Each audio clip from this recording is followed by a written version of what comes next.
Futility, or the Wreck of the Titan, by Morgan Robertson. Chapter 1. She was the largest craft afloat, and the greatest of the works of men. In her construction and maintenance were involved every science, profession, and trade known to civilization. On her bridge were officers who, besides being the pick of the Royal Navy, had passed rigid examinations in all studies that pertained to the winds, tides, currents, and geography of the sea. They were not only seamen, but scientists. The same professional standard applied to the personnel of the engine room, and the steward's department was equal to that of a first-class hotel. 2 brass bands, 2 orchestras, and a theatrical company entertained the passengers during waking hours. A corps of physicians attended to the temporal, and a corps of chaplains to the spiritual welfare of all on board, while a well-drilled fire company soothed the fears of nervous ones and added to the general entertainment by daily practice with their apparatus. From her lofty bridge ran hidden telegraph lines to the bow, stern engine room, crow's nest on the foremast, and to all parts of the ship where work was done, each wire terminating in a marked dial with a movable indicator, containing in its scope every order and answer required in handling the massive hulk, either at the dock or at sea, which eliminated, to a great extent, the hoarse, nerve-racking shouts of officers and sailors. From the bridge, engine room, and a dozen places on her deck, the 92 doors of 19 watertight compartments could be closed in half a minute by turning a lever. These doors would also close automatically in the presence of water. With 9 compartments flooded, the ship would still float, and so no known accident of the sea could possibly fill this many. The steamship Titan was considered practically unsinkable. Built of steel throughout, and for passenger traffic only, she carried no combustible cargo to threaten her destruction by fire, and the immunity from the demand for cargo space had enabled her designers to discard the flat kettle bottom of cargo boats, and give her the sharp dead rise, or slant from the keel, of a steam yacht, and this improved her behavior in a seaway. She was 800 feet long, of 70,000 tons displacement, 75,000 horsepower, and on her trial trip had steamed at a rate of 25 knots an hour over the bottom, in the face of unconsidered winds, tides, and currents. In short, she was a floating city, containing within her steel walls all that tends to minimize the dangers and discomforts of the Atlantic voyage, all that makes life enjoyable. Unsinkable, indestructible, she carried as few boats as would satisfy the laws. These, 24 in number, were securely covered and lashed down to their chocks on the upper deck, and if launched would hold 500 people.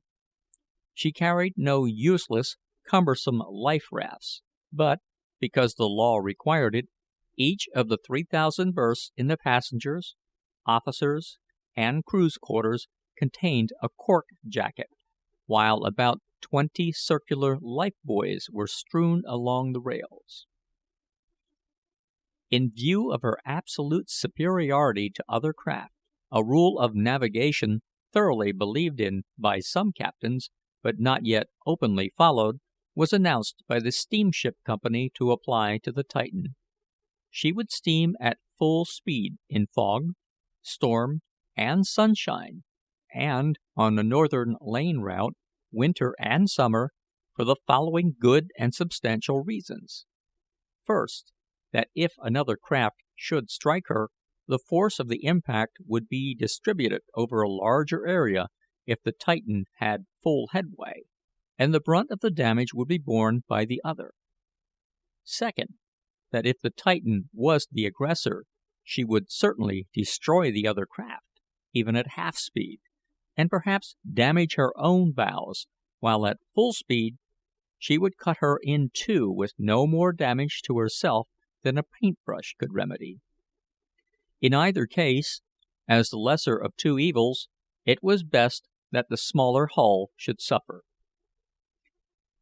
A third reason was that at full speed she could be more easily steered out of danger, and a fourth, that in case of an end-on collision with an iceberg, the only thing afloat that she could not conquer, her bows would be crushed in but a few feet further at full than at half speed, and at the most 3 compartments would be flooded, which would not matter with 6 more to spare. So it was confidently expected that when her engines had limbered themselves, the steamship Titan would land her passengers 3,000 miles away with the promptitude and regularity of a railway train. She had beaten all records on her maiden voyage, but, up to the 3rd return trip, had not lowered the time between Sandy Hook and Daunt's Rock to the 5-day limit, and it was unofficially rumored among the 2,000 passengers who had embarked at New York that an effort would now be made to do so. Chapter 1. Chapter 2. 8 tugs dragged the great mass to midstream, and pointed her nose down the river. Then the pilot on the bridge spoke a word or two. The first officer blew a short blast on the whistle and turned a lever. The tugs gathered in their lines and drew off. Down in the bowels of the ship, 3 small engines were started, opening the throttles of 3 large ones. 3 propellers began to revolve, and the Mammoth, with a vibratory tremble running through her great frame, moved slowly to sea. East of Sandy Hook, the pilot was dropped and the real voyage begun. 50 feet below her deck, in an inferno of noise and heat and light and shadow, coal passers wheeled the picked fuel from the bunkers to the fire hold, where half-naked stokers, with faces like those of tortured fiends, tossed it into the 80 white-hot mouths of the furnaces. In the engine room, oilers passed to and fro, in and out of the plunging, twisting, glistening steel, with oil cans and waste, overseen by the watchful staff on duty, who listened with strained hearing for a false note in the confused jumble of sound, a clicking of steel out of tune, which would indicate a loosened key or nut. On deck, sailors set the triangular sails on the 2 masts to add their propulsion to the momentum of the record breaker, and the passengers dispersed themselves as suited their several tastes. Some were seated in steamer chairs, well wrapped, for though it was April, the salt air was chilly. Some paced the deck, acquiring their sea legs. Others listened to the orchestra in the music room, or read or wrote in the library, and a few took to their berths, seasick from the slight heave of the ship on the groundswell. The decks were cleared, watches set at noon, and then began the never-ending cleaning up at which steamship sailors put in so much of their time. Headed by a 6-foot boatswain, a gang came aft on the starboard side, with paint buckets and brushes, and distributed themselves along the rail. "Davits and stanchions, men, never mind the rail," said the boatswain. "Ladies, better move your chairs back a little. Rowland, climb down that, you'll be overboard. Take a ventilator. No, you'll spill paint. Put your bucket away and get some sandpaper from the yeoman. Work inboard till you get it out of you." The sailor addressed, a slight-built man of about 30, black-bearded and bronzed to the semblance of healthy vigor, but watery-eyed and unsteady of movement, came down from the rail and shambled forward with his bucket. As he reached the group of ladies to whom the boatswain had spoken, his gaze rested on one, a sunny-haired young woman with the blue of the sea in her eyes, who had arisen at his approach. He started, turned aside as if to avoid her, and raising his hand in an embarrassed half salute, passed on. Out of the boatswain's sight, he leaned against the deck house and panted, while he held his hand to his breast. "What is it?" he muttered, wearily. "Whiskey nerves, or the dying flutter of a starved love? 5 years now, and a look from her eyes can stop the blood in my veins, can bring back all the heart hunger and helplessness that leads a man to insanity, or this." He looked at his trembling hand, all scarred and tar-stained, passed on forward, and returned with the sandpaper. The young woman had been equally affected by the meeting. An expression of mingled surprise and terror had come to her pretty but rather weak face, and without acknowledging his half salute, she had caught up a little child from the deck behind her, and turning into the salon door, hurried to the library, where she sank into a chair beside a military-looking gentleman, who glanced up from a book and remarked: "Seen the sea serpent, Myra, or the Flying Dutchman? What's up?" "Oh, George, no!" she answered in agitated tones. "John Rowland is here, Lieutenant Rowland. I've just seen him. He is so changed. He tried to speak to me." "Who? That troublesome flame of yours? I never met him, you know, and you haven't told me much about him. What is he, first cabin?" "No, he seems to be a common sailor. He is working, and is dressed in old clothes, all dirty. And such a dissipated face, too. He seems to have fallen so low. And it is all since you soured on him? Well, it is no fault of yours, dear. If a man has it in him, he'll go to the dogs anyhow. How is his sense of injury? Has he a grievance or a grudge? You're badly upset. What did he say?" "I don't know. He said nothing. I've always been afraid of him. I've met him 3 times since then, and he puts such a frightful look in his eyes, and he was so violent and headstrong, and so terribly angry, that time. He accused me of leading him on, or playing with him, and he said something about an immutable law of chance and a governing balance of events that I couldn't understand, only where he said that for all the suffering we inflict on others, we receive an equal amount ourselves. Then he went away in such a passion. I've imagined ever since that he would take some revenge. He might steal our Myra, our baby." She strained the smiling child to her breast, and went on: "I liked him at first, until I found out that he was an atheist. Why, George, he actually denied the existence of God, and to me, a professing Christian." "He had a wonderful nerve," said the husband with a smile. "Didn't know you very well, I should say." "He never seemed the same to me after that," she resumed. "I felt as though in the presence of something unclean. Yet I thought how glorious it would be if I could save him to God, and tried to convince him of the loving care of Jesus. But he only ridiculed all I hold sacred, and said that much as he valued my good opinion, he would not be a hypocrite to gain it, and that he would be honest with himself and others, and expressed his honest unbelief. The idea! As though one could be honest without God's help. And then, one day, I smelled liquor on his breath. He always smelled of tobacco, and I gave him up. It was then that he broke out." "Come out and show me this reprobate," said the husband, rising. They went to the door, and the young woman peered out. "He is the last man down there, close to the cabin," she said as she drew in. The husband stepped out.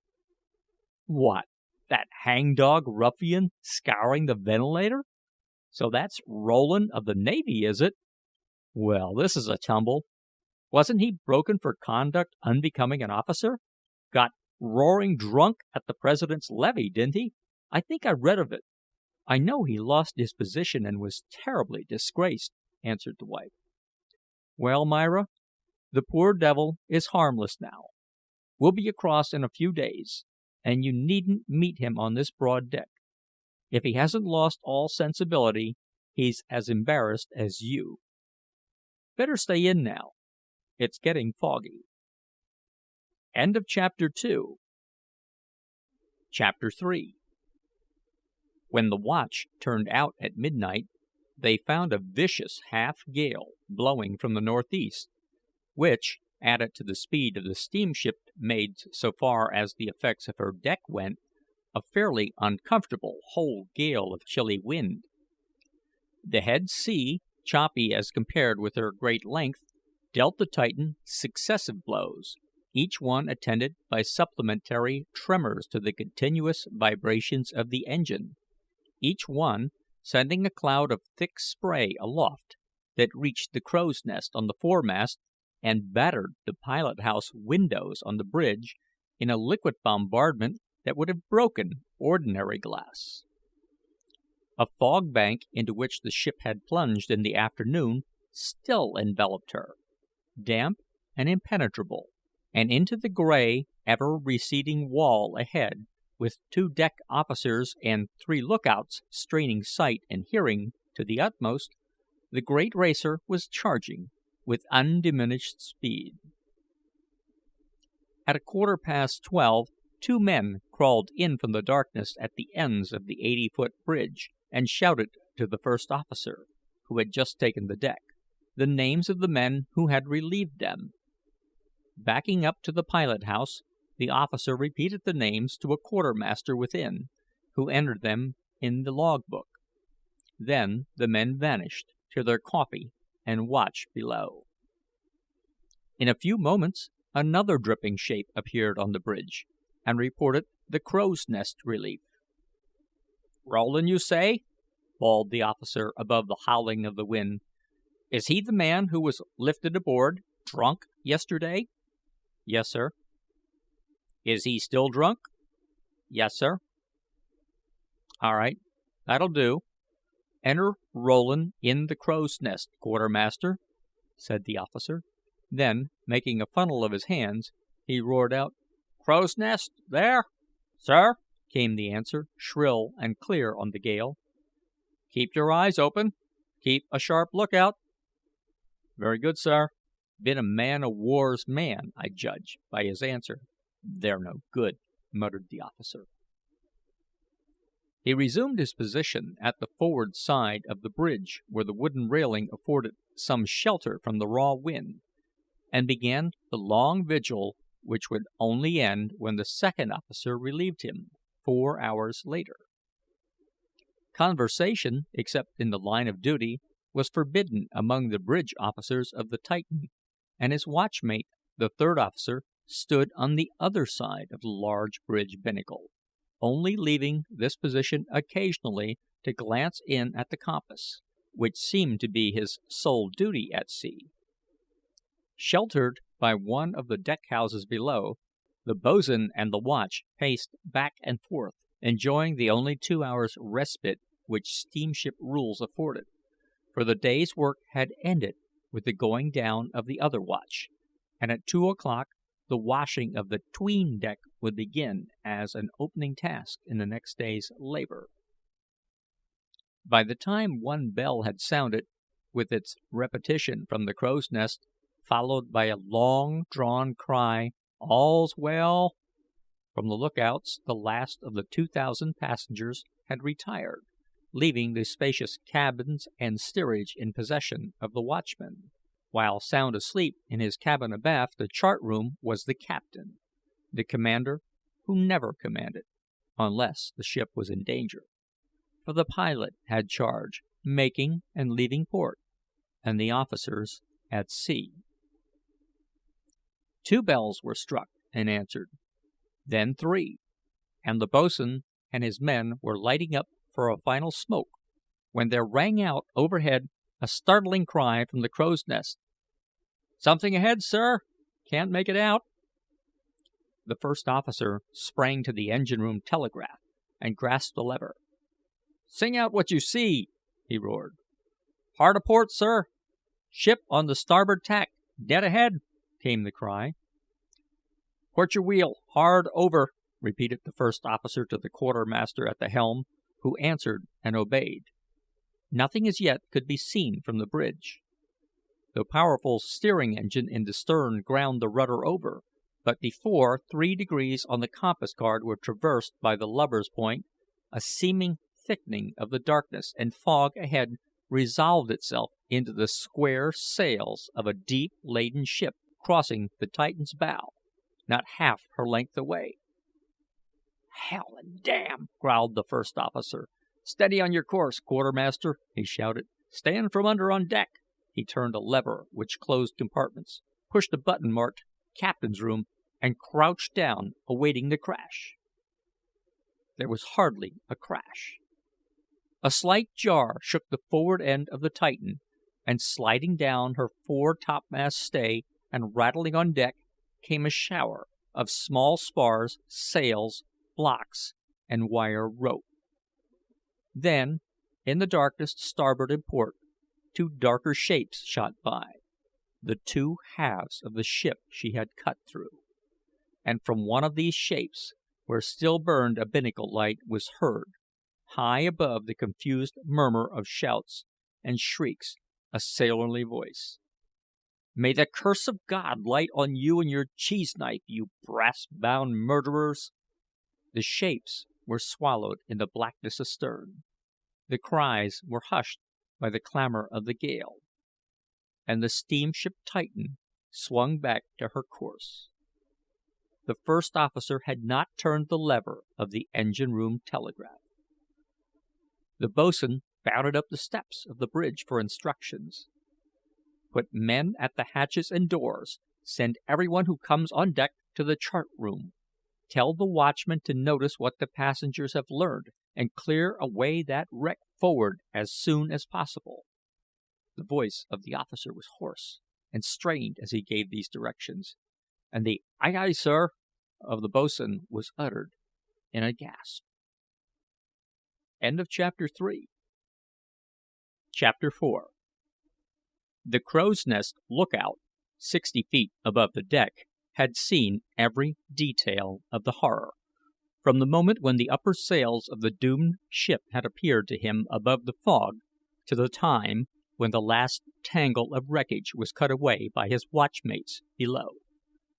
When relieved at 4 bells, he descended with as little strength in his limbs as was compatible with the safety in the rigging. At the rail, the boatswain met him. "Report your relief, Rowland," he said, "and go into the chart room." On the bridge, as he gave the name of his successor, the first officer seized his hand, pressed it, and repeated the boatswain's order. In the chart room he found the captain of the Titan, pale-faced and intense in manner, seated at a table, and grouped around him the whole of the watch on deck, except the officers, lookouts, and quartermasters. The cabin watchmen were there, and some of the watch below, among whom were stokers and coal passers, and also a few of the idlers, lampmen, yeomen, and butchers, who, sleeping forward, had been awakened by the terrific blow of the great hollow knife within which they lived. 3 carpenter's mates stood by the door, with sounding rods in their hands, which they had just shown the captain, dry. Every face, from the captain's down, wore a look of horror and expectancy. A quartermaster followed Rowland in and said, "Engineer felt no jar in the engine room, sir, and there's no excitement in the stokehold." "And your watchmen report no alarm in the cabins? How about the steerage? Is that man back?" asked the captain. Another watchman appeared as he spoke. "All asleep in the steerage, sir," he said. Then a quartermaster entered with the same report of the forecastles. "Very well," said the captain, rising. "One by one come into my office. Watchmen first, then petty officers, then the men. Quartermasters will watch the door, that no man goes out until I have seen him." He passed into another room, followed by a watchman, who presently emerged and went on deck with a more pleasant expression of face.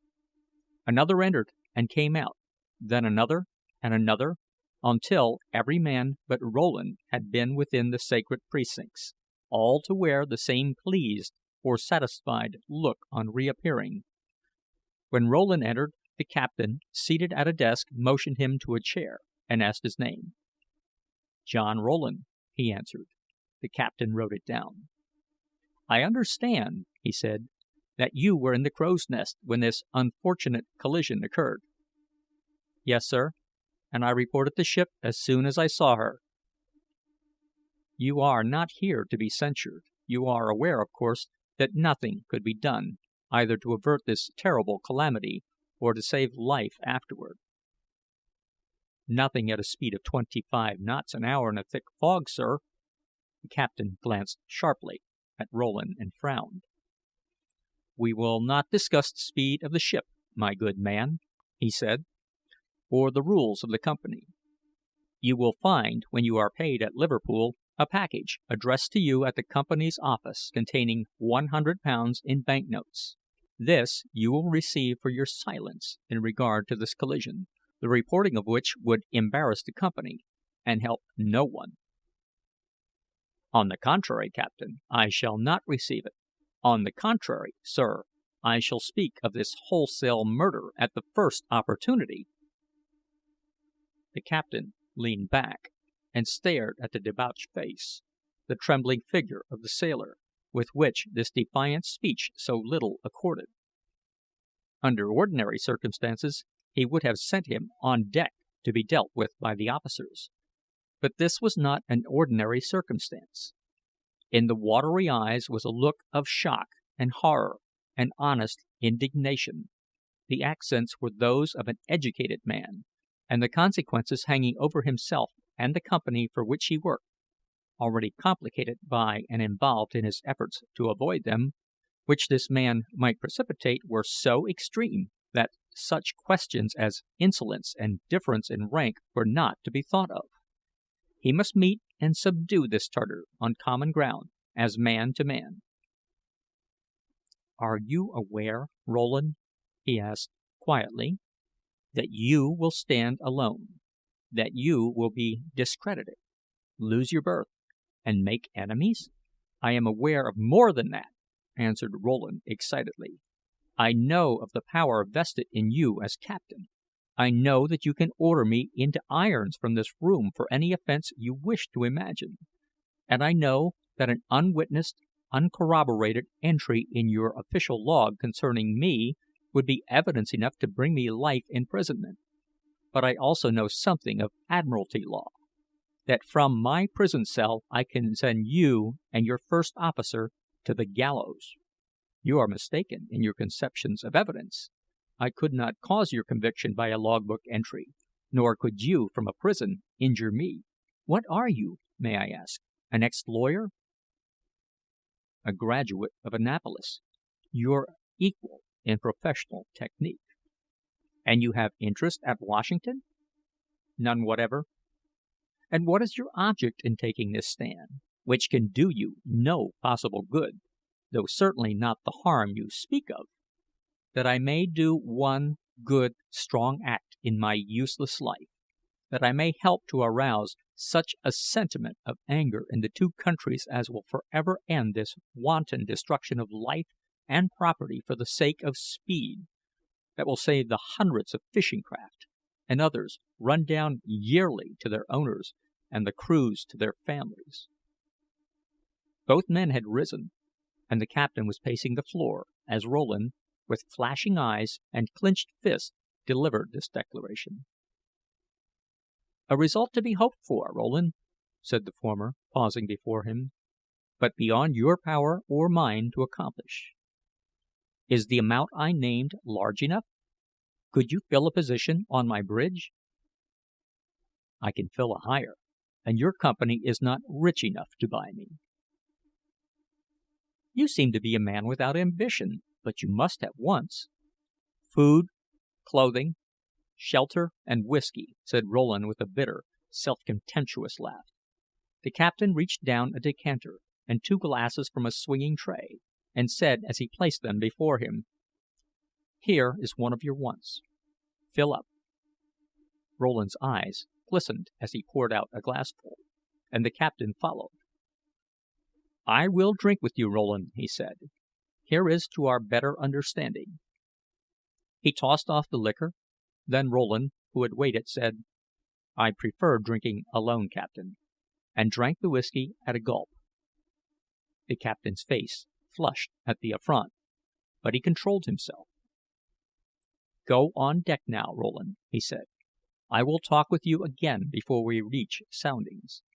Meanwhile, I request, not require, but request, that you hold no useless conversation with your shipmates in regard to this matter." To the first officer, when relieved at 8 bells, the captain said, "He is a broken down wreck, with a temporarily active conscience, but is not the man to buy or intimidate. He knows too much. However, we've found his weak point. If he gets snakes before we dock, his testimony is worthless. Fill him up, and I'll see the surgeon and study up on drugs." When Rowland turned out to breakfast at 7 bells that morning, he found a pint flask in the pocket of his pea jacket, which he felt of but did not pull out in sight of his watchmates. "Well, Captain," he thought, "you are, in truth, about as puerile, insipid a scoundrel as ever escaped the law. I'll save you your drugged Dutch courage for evidence." But it was not drugged, as he learned later. It was good whisky, a liter, to warm his stomach while the captain was studying.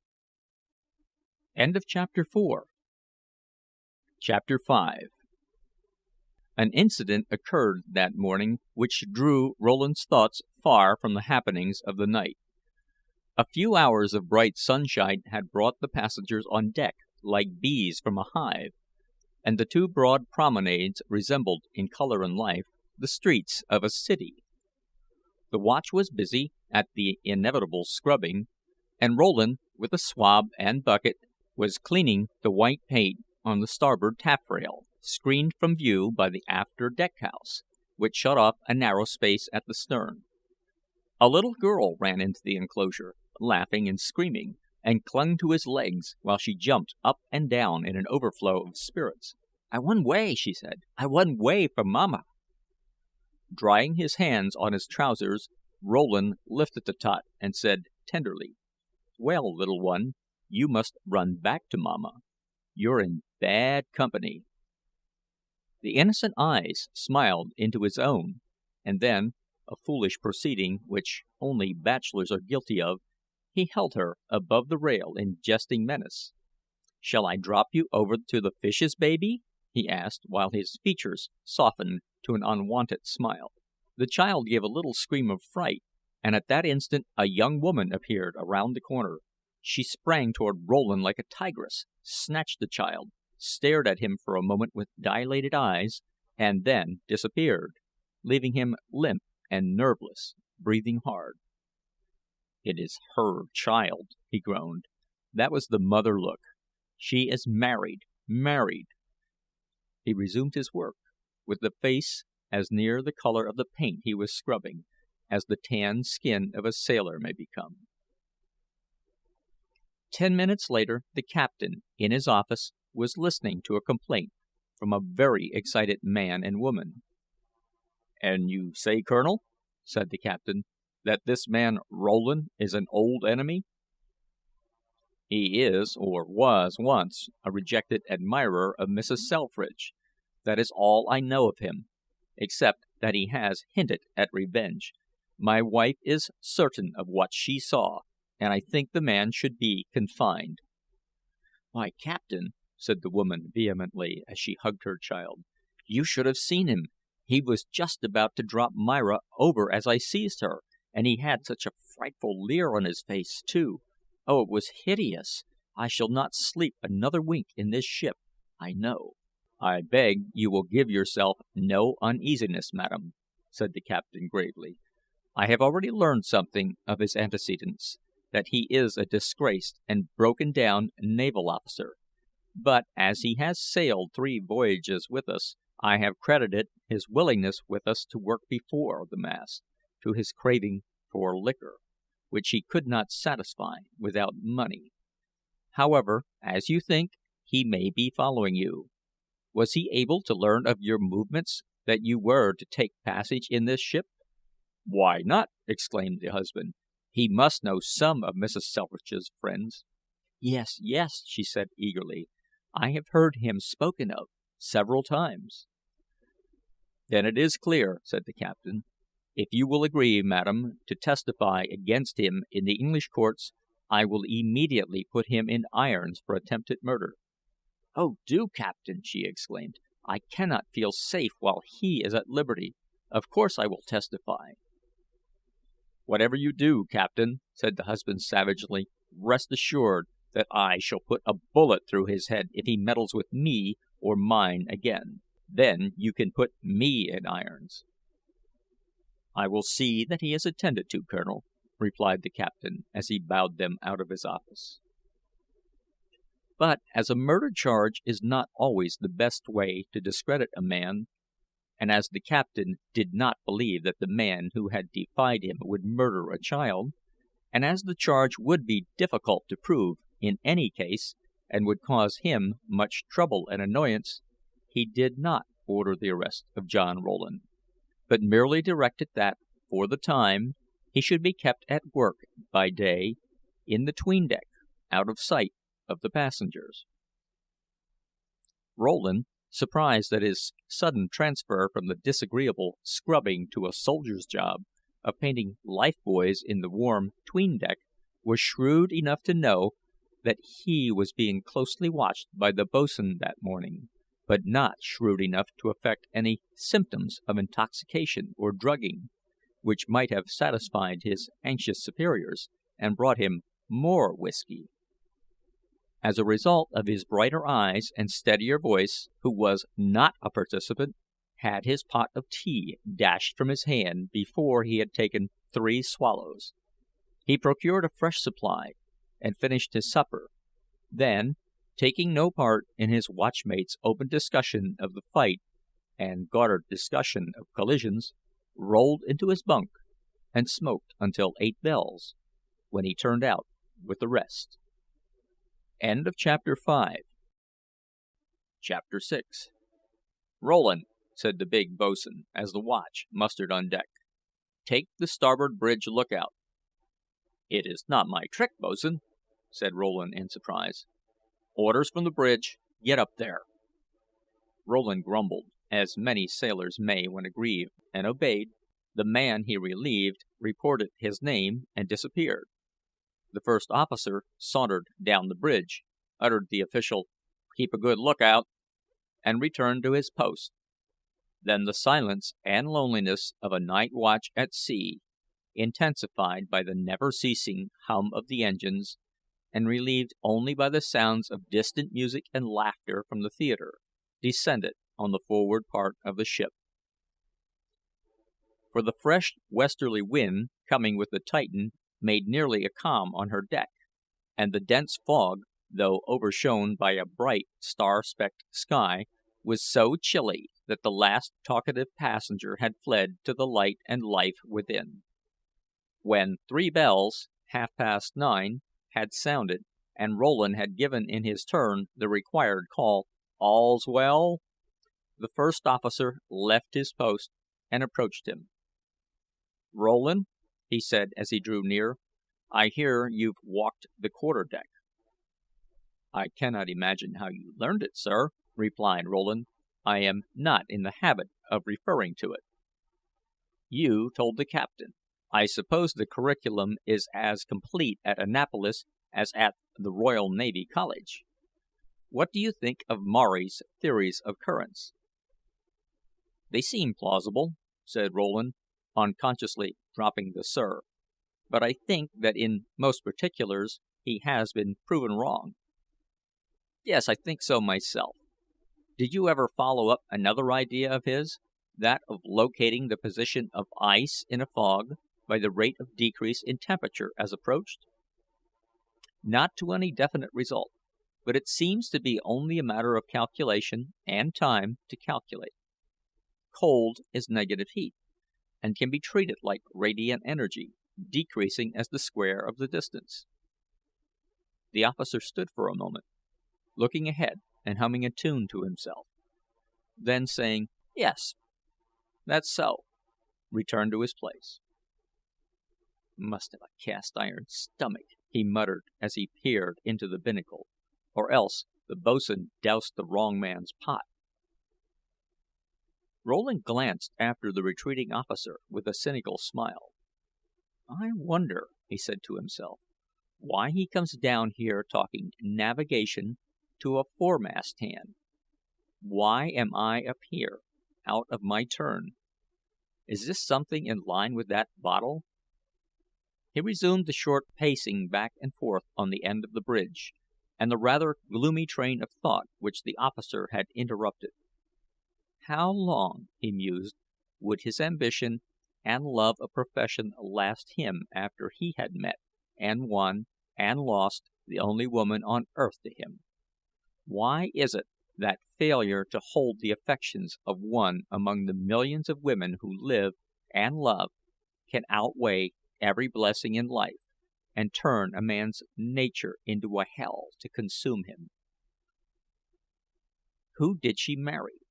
Someone, probably a stranger long after my banishment, who came to her possessed of a few qualities of mind or physique that pleased her, who did not need to love her. His chances were better without her. And he steps coolly and easily into my heaven. And they tell us that God doeth all things well, and that there is a heaven where all our unsatisfied wants are attended to, provided we have the necessary faith in it.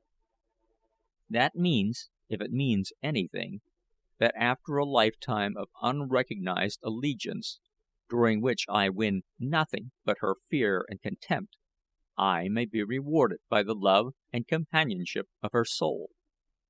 Do I love her soul? Has her soul beauty of face and the figure and carriage of a Venus? Has her soul deep, blue eyes and a sweet, musical voice? Has it wit and grace and charm? Has it a wealth of pity for suffering? These are the things I loved. I do not love her soul, if she has one.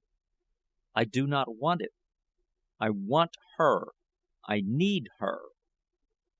He stopped in his walk, and leaned against the bridge railing, with eyes fixed on the fog ahead. He was speaking his thoughts aloud now, and the first officer drew within hearing, listened a moment, and went back. "Working on him," he whispered to the third officer. Then he pushed the button which called the captain, blew a short blast of the steam whistle as a call to the boatswain, and resumed his watch on the drugged lookout, while the third officer conned the ship. The steam call to the boatswain is so common a sound on a steamship as to generally pass unnoticed. This call affected another besides the boatswain. A little night-gowned figure arose from an underberth in a saloon stateroom, and with wide-open, staring eyes, groped its way to the deck, unobserved by the watchman. The white, bare little feet felt no cold as they pattered the planks of the deserted promenade, and the little figure had reached the steerage entrance by the time the captain and boatswain had reached the bridge. "And they talk," went on Rowland, as the three watched and listened, "of the wonderful love and care of a merciful God, who controls all things, who has given me my defects and my capacity for loving, and then placed Myra Gaunt in my way. Is there mercy to me in this? As part of a great evolutionary principle, which develops the race life at the expense of the individual, it might be consistent with the idea of a God, a first cause. But does the individual who perishes, because unfitted to survive, owe any love or gratitude to this God? He does not. On the supposition that he exists, I deny it, and on the complete lack of evidence that he does exist, I affirm to myself the integrity of cause and effect, which is enough to explain the universe and me. A merciful God, A kind, loving, just, and merciful God. He burst into a fit of incongruous laughter, which stopped short as he clapped his hands to his stomach and then to his head. "What ails me?" he gasped. "I feel as though I had swallowed hot coals. And my head, and my eyes, I can't see." The pain left him in a moment, and the laughter returned. "What's wrong with the starboard anchor? It's moving. It's changing. It's a what? What on earth is it? On end, and the windlass, and the spare anchors, and the davits, all alive, all moving." The sight he saw would have been horrid to a healthy mind, but it only moved this man to increased and uncontrollable merriment. The two rails below leading to the stem had arisen before him, in a shadowy triangle, and within it were the deck fittings he had mentioned. The windlass had become a thing of horror, black and forbidding. The two end barrels were the bulging, lightless eyes of a nondescript monster, for which the cable chains had multiplied themselves into innumerable legs and tentacles. And this thing was crawling around within the triangle. The anchor davits were many-headed serpents, which danced on their tails, and the anchors themselves writhed and squirmed in the shape of immense hairy caterpillars, while faces appeared on the two white lantern towers, grinning and leering at him. With his hands on the bridge rail, and tears streaming down his face, he laughed at the strange sight, but did not speak, and the three, who had quietly approached, drew back to wait, while below, on the promenade deck, the little white figure, as though attracted by his laughter, turned into the stairway leading to the upper deck. The phantasmagoria faded to a blank wall of gray fog, and Rowland found sanity to mutter, "They've drugged me!" But in an instant he stood in the darkness of a garden, one that he had known. In the distance were the lights of a house, and close to him was a young girl, who turned from him and fled, even as he called to her. By a supreme effort of will he brought himself back to the present, to the bridge he stood upon, and to his duty. "Why must it haunt me through the years?" he groaned. "Drunk then, drunk since. She could have saved me, but she chose to damn me." He strove to pace up and down, but staggered and clung to the rail, while the three watchers approached again, and the little white figure below climbed the upper bridge steps. "The survival of the fittest," he rambled, as he stared into the fog. "Cause and effect. It explains the universe and me." He lifted his hand and spoke loudly, as though to some unseen familiar of the deep. "What will be the last effect? Where in the scheme of ultimate balance, under the law of correlation of energy, will my wasted wealth of love be gathered and weighed and credited? What will balance it, and where will I be? Myra, Myra!" he called. "Do you know what you have lost? Do you know, in your goodness and purity and truth, of what you have done? Do you know?" The fabric on which he stood was gone, and he seemed to be poised on nothing in a worthless universe of gray, alone.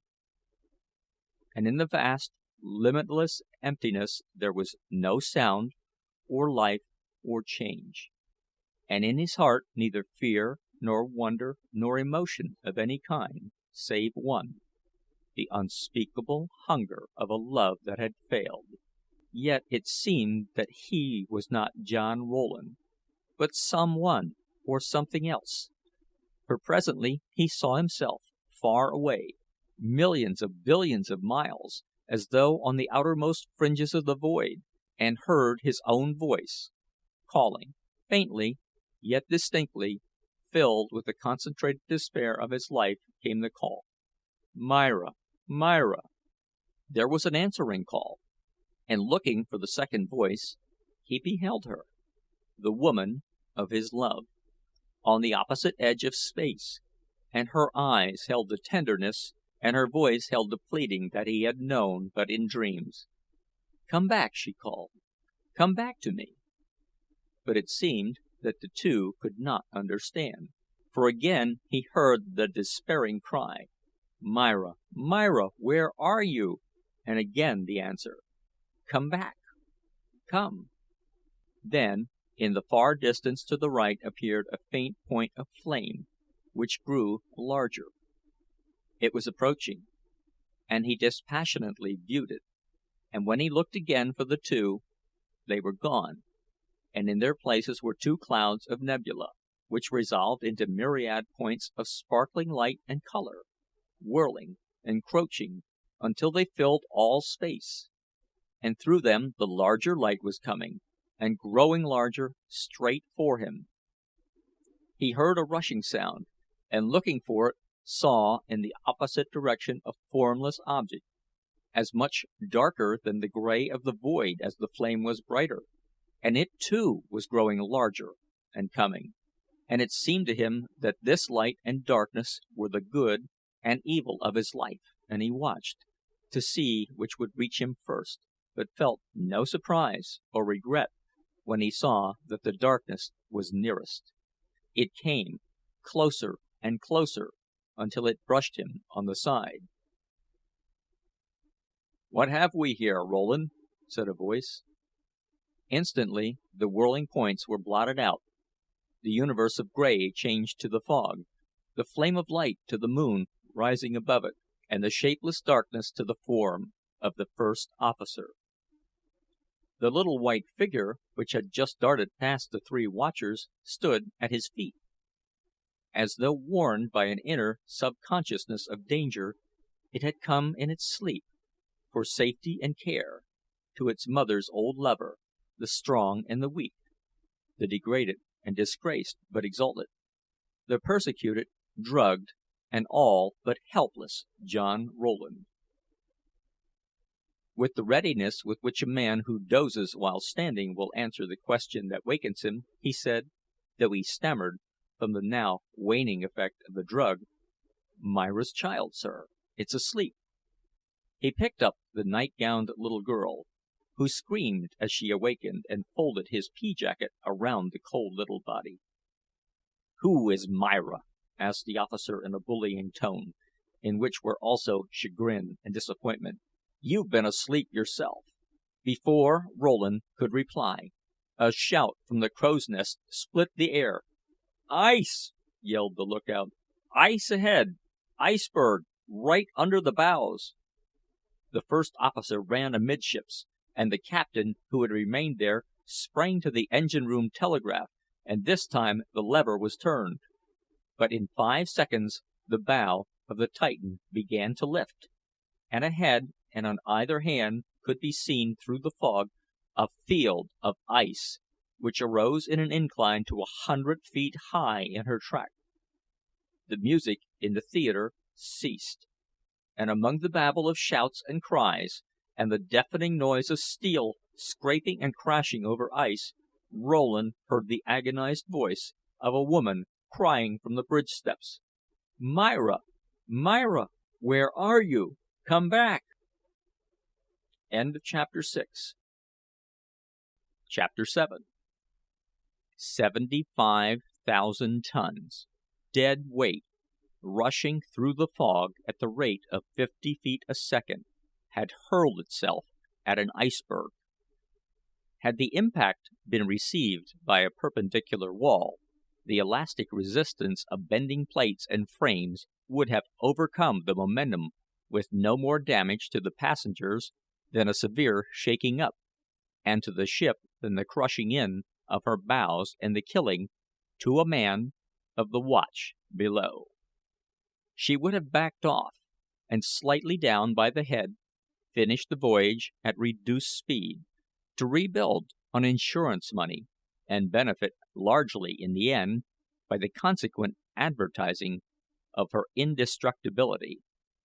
But a low beach, possibly formed by the recent overturning of the berg, received the Titan, and with her keel cutting the ice like the steel runner of an ice boat, and her great weight resting on the starboard bilge, she rose out of the sea, higher and higher, until the propellers in the stern were half exposed. Then, meeting an easy, spiral rise in the ice under her port bow, she heeled, overbalanced, and crashed down on her side to starboard.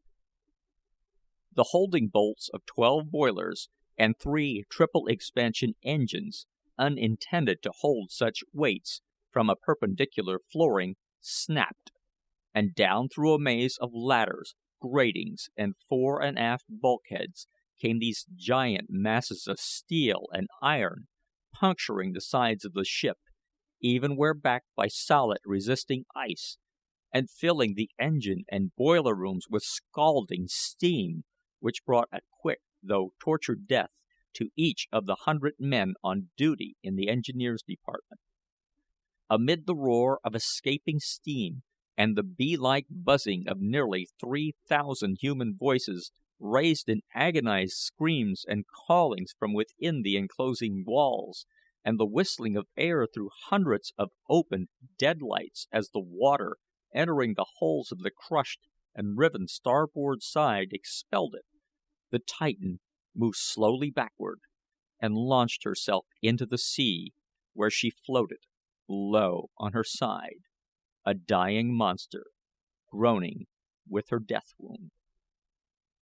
A solid, pyramid-like hummock of ice, left to starboard as the steamer ascended, and which projected close alongside the upper or boat deck as she fell over, had caught, in succession, every pair of davits to starboard, bending and wrenching them, smashing boats, and snapping tackles and grips, until, as the ship cleared itself, it capped the pile of wreckage, strewing the ice in front of it and around it, with the end and broken stanchions of the bridge.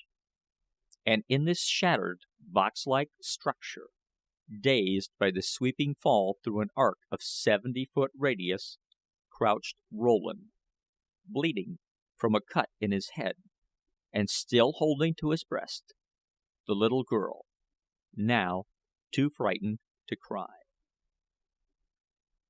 By an effort of will he aroused himself and looked. To his eyesight, twisted and fixed to a shorter focus by the drug he had taken, the steamship was little more than a blotch on the moon-whitened fog, yet he thought he could see men clambering and working on the upper davits, and the nearest boat, number 24, seemed to be swinging by the tackles. Then the fog shut her out, though her position was still indicated by the roaring of steam from her iron lungs. This ceased in time, leaving behind it the horrid humming sound and whistling of air, and when this too was suddenly hushed, and the ensuing silence broken by dull, booming reports, as from bursting compartments, Rowland knew that the holocaust was complete, that the invincible Titan, with nearly all her people, unable to climb vertical floors and ceilings, was beneath the surface of the sea. Mechanically, his benumbed faculties had received and recorded the impressions of the last few moments. He could not comprehend to the full the horror of it all, yet his mind was keenly alive to the peril of the woman whose appealing voice he had heard and recognized, the woman of his dream, and the mother of the child in his arms. He hastily examined the wreckage. Not a boat was intact. Creeping down to the water's edge, he hailed, with all the power of his weak voice, to possible but invisible boats beyond the fog, calling on them to come and save the child, to look out for a woman who had been on deck under the bridge. He shouted this woman's name, the one that he knew, encouraging her to swim, to tread water, to float on wreckage, and to answer him, until he came to her. There was no response, and when his voice had grown hoarse and futile, and his feet numb from the cold of the thawing ice, he returned to the wreckage, weighed down and all but crushed by the blackest desolation that had, so far, come into his unhappy life. The little girl was crying, and he tried to soothe her. "I want Mamma," she wailed. "Hush, baby, hush," he answered, wearily and bitterly. "So do I, more than heaven, but I think our chances are about even now. Are you cold, little one? We'll go inside, and I'll make a house for us." He removed his coat, tenderly wrapped the little figure in it, and with the injunction, "Don't be afraid now," placed her in the corner of the bridge, which rested on its forward side. As he did so, a bottle of whisky fell out of the pocket. It seemed an age since he had found it there, and it required a strong effort of reasoning before he remembered its full significance. Then he raised it, to hurl it down the incline of ice, but stopped himself. "I'll keep it," he muttered. "It may be safe in small quantities, and we'll need it on this ice." He placed it in a corner.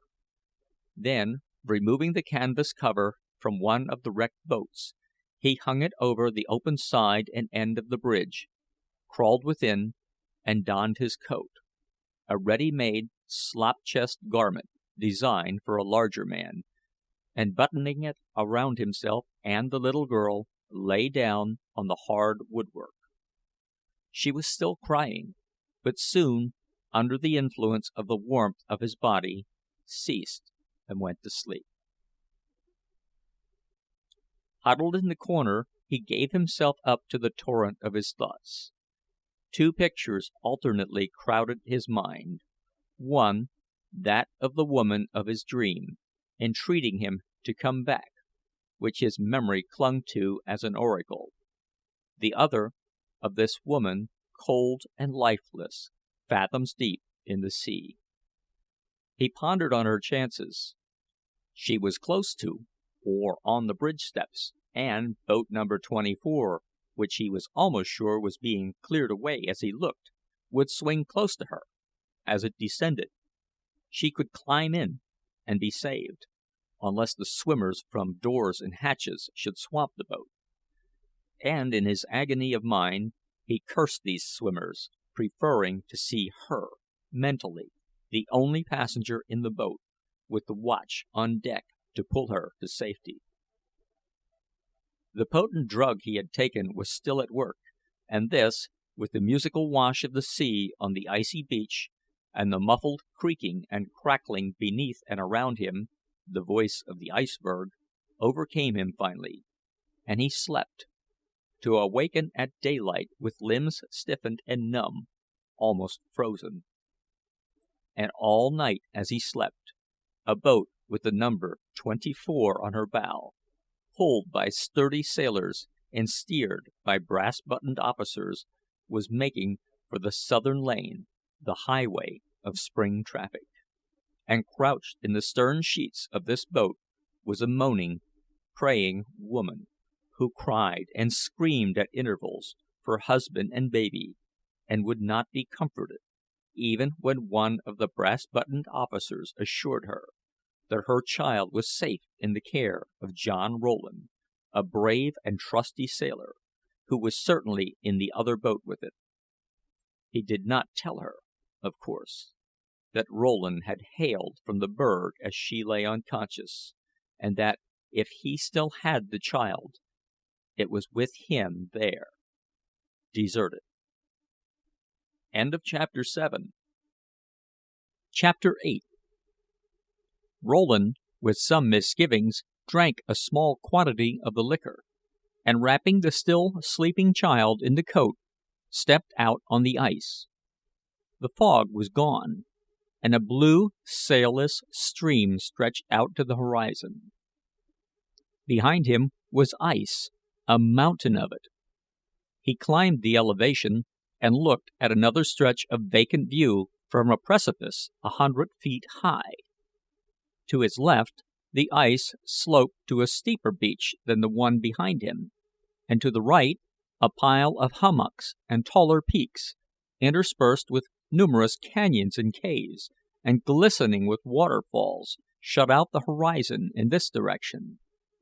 Nowhere was there a sail or steamer's smoke to cheer him, and he retraced his steps. When but half way to the wreckage, he saw a moving white object approaching from the direction of the peaks.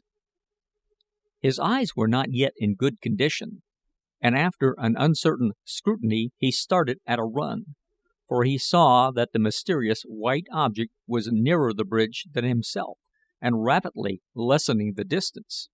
100 yards away his heart bounded and the blood in his veins felt cold as the ice underfoot, for the white object proved to be a traveler from the frozen north, lean and famished, a polar bear who had scented food and was seeking it, coming on at a lumbering run, with great red jaws half open and yellow fangs exposed. Rowland had no weapon but a strong jackknife, but this he pulled from his pocket and opened as he ran. Not for an instant did he hesitate at a conflict that promised almost certain death, for the presence of this bear involved the safety of a child whose life had become of more importance to him than his own. To his horror, he saw it creep out of the opening in its white covering, just as the bear turned the corner of the bridge. "Go back, baby, go back!" he shouted as he bounded down the slope. The bear reached the child first, and, with seemingly no effort, dashed it with a blow of its massive paw a dozen feet away, where it lay quiet. Turning to follow, the brute was met by Rowland. The bear rose to his haunches, sank down, and charged, and Rowland felt the bones of his left arm crushing under the bite of the big yellow-fanged jaws. But, falling, he buried the knife blade in the shaggy hide, and the bear, with an angry snarl, spat out the mangled member, and dealt him a sweeping blow which sent him farther along the ice than the child had gone. He arose, with broken ribs, and, scarcely feeling the pain, awaited the second charge. Again was the crushed and useless arm gripped in the yellow vise, and again was he pressed backward, but this time he used the knife with method. The great snout was pressing his breast, the hot, fetid breath was in his nostrils, and at his shoulder the hungry eyes were glaring into his own. He struck for the left eye of the brute, and struck true. The 5-inch blade went into the handle, piercing the brain, and the animal, with a convulsive spring which carried him halfway to his feet by the wounded arm, reared up, with paws outstretched, to full 8 feet of length, then sagged down, and with a few spasmodic kicks, lay still. Rowland had done what no Inuit hunter will attempt. He had fought and killed the tiger of the north with a knife. It had all happened in a minute, but in that minute he was crippled for life, for in the quiet of a hospital the best of surgical skill could hardly avail to reset the fractured particles of bone in the limp arm, and bring to place the crushed ribs, and he was adrift on a floating island of ice, with the temperature near the freezing point, and without even the rude appliances of the savage. He painfully made his way to the little pile of red and white, and lifted it with his uninjured arm, though the stooping caused him excruciating torture. The child was bleeding from 4 deep, cruel scratches, extending diagonally from the right shoulder down the back, but he found upon examination that the soft, yielding bones were unbroken, and that her unconsciousness came from the rough contact of the little forehead with the ice, for a large lump had raised. Of pure necessity, his first efforts must be made in his own behalf, so wrapping the baby in his coat, he placed it in his shelter, and cut and made from a canvas a sling for his dangling arm. Then, with knife, fingers, and teeth, he partly skinned the bear, often compelled to pause to save himself from fainting with pain, and cut from the warm but not very thick layer of fat a broad slab, which, after bathing the wounds at a nearby pool, he bound firmly to the little one's back, using the torn nightgown for a bandage. He cut the flannel lining from his coat, and from that of the sleeves made nether garments for the little limbs, doubling the surplus length over the ankles, and tying in place with rope yarns from a boat lacing.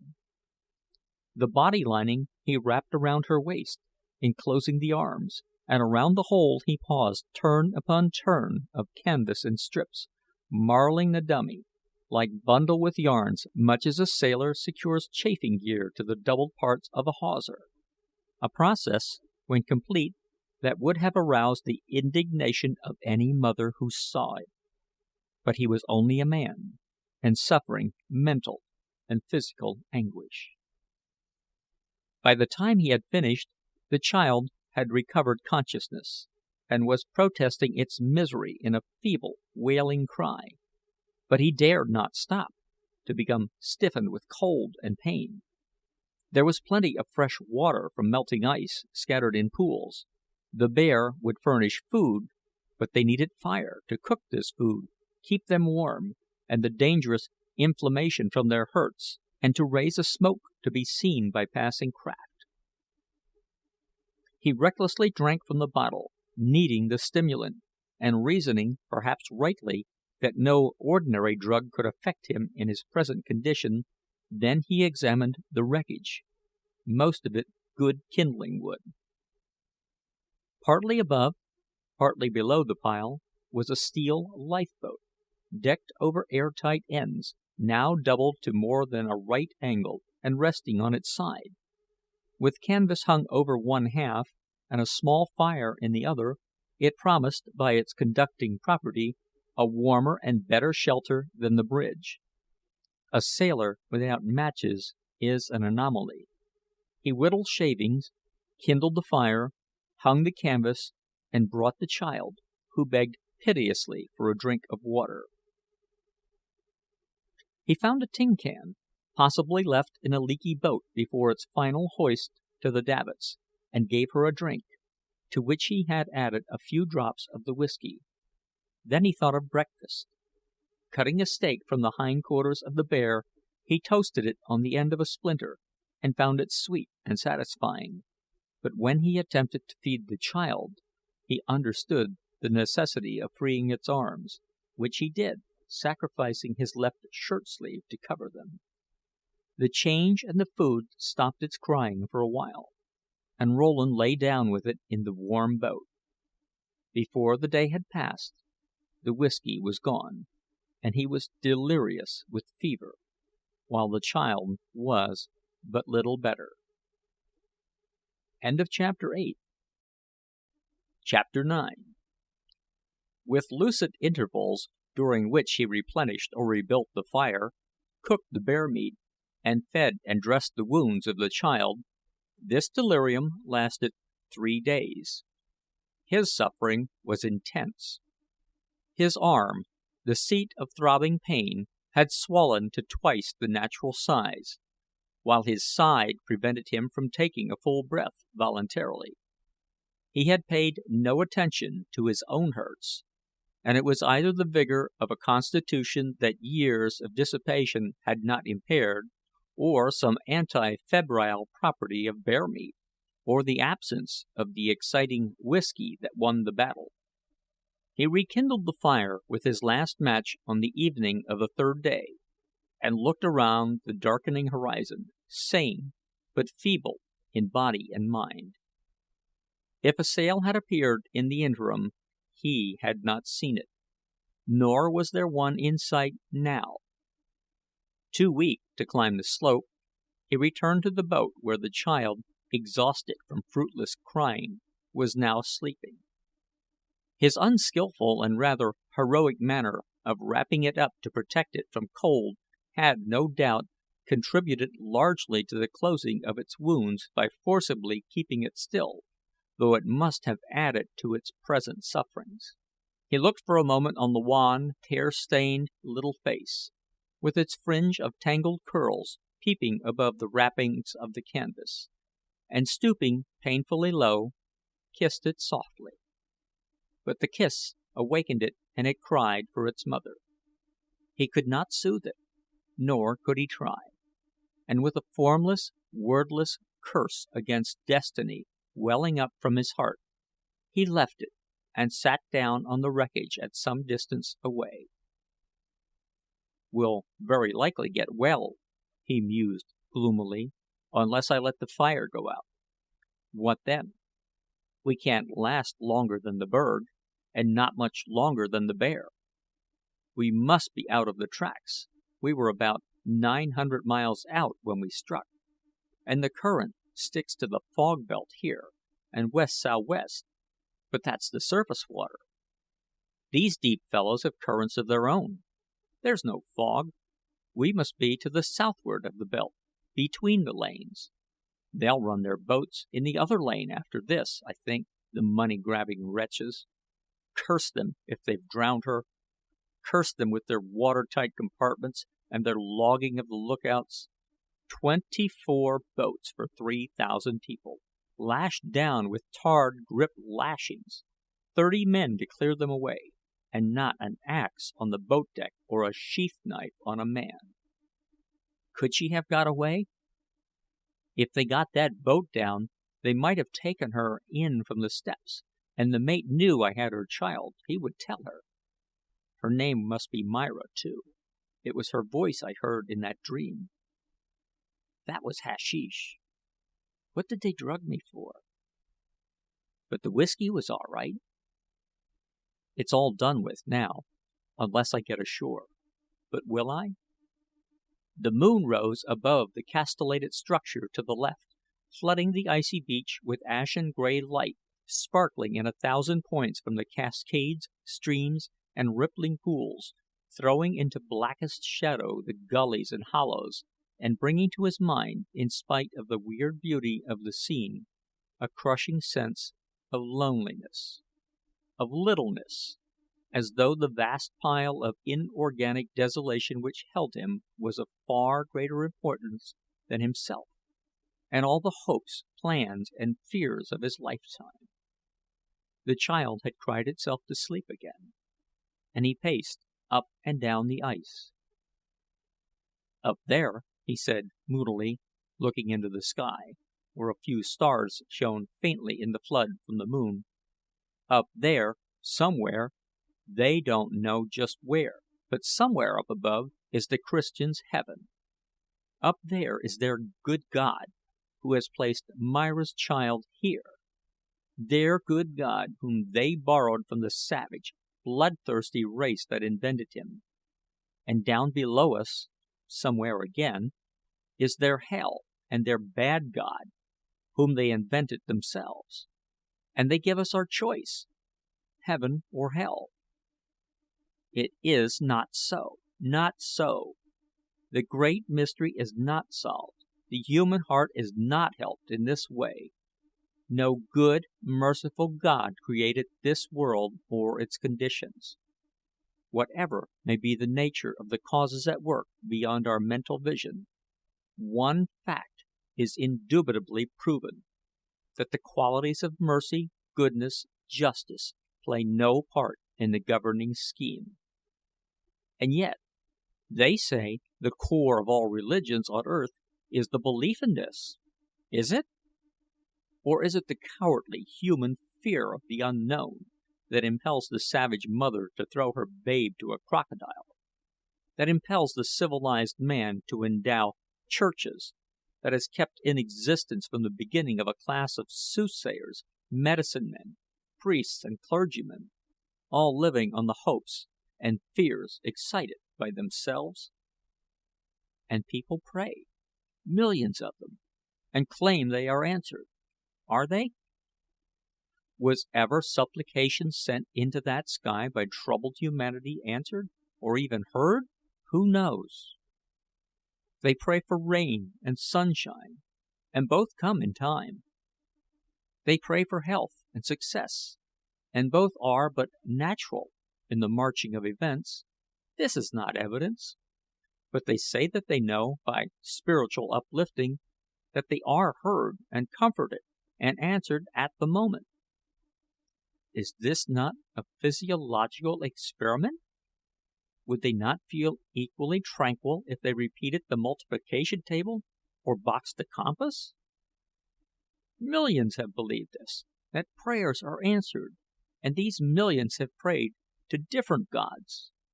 Were they all wrong, or all right? Would a tentative prayer be listened to?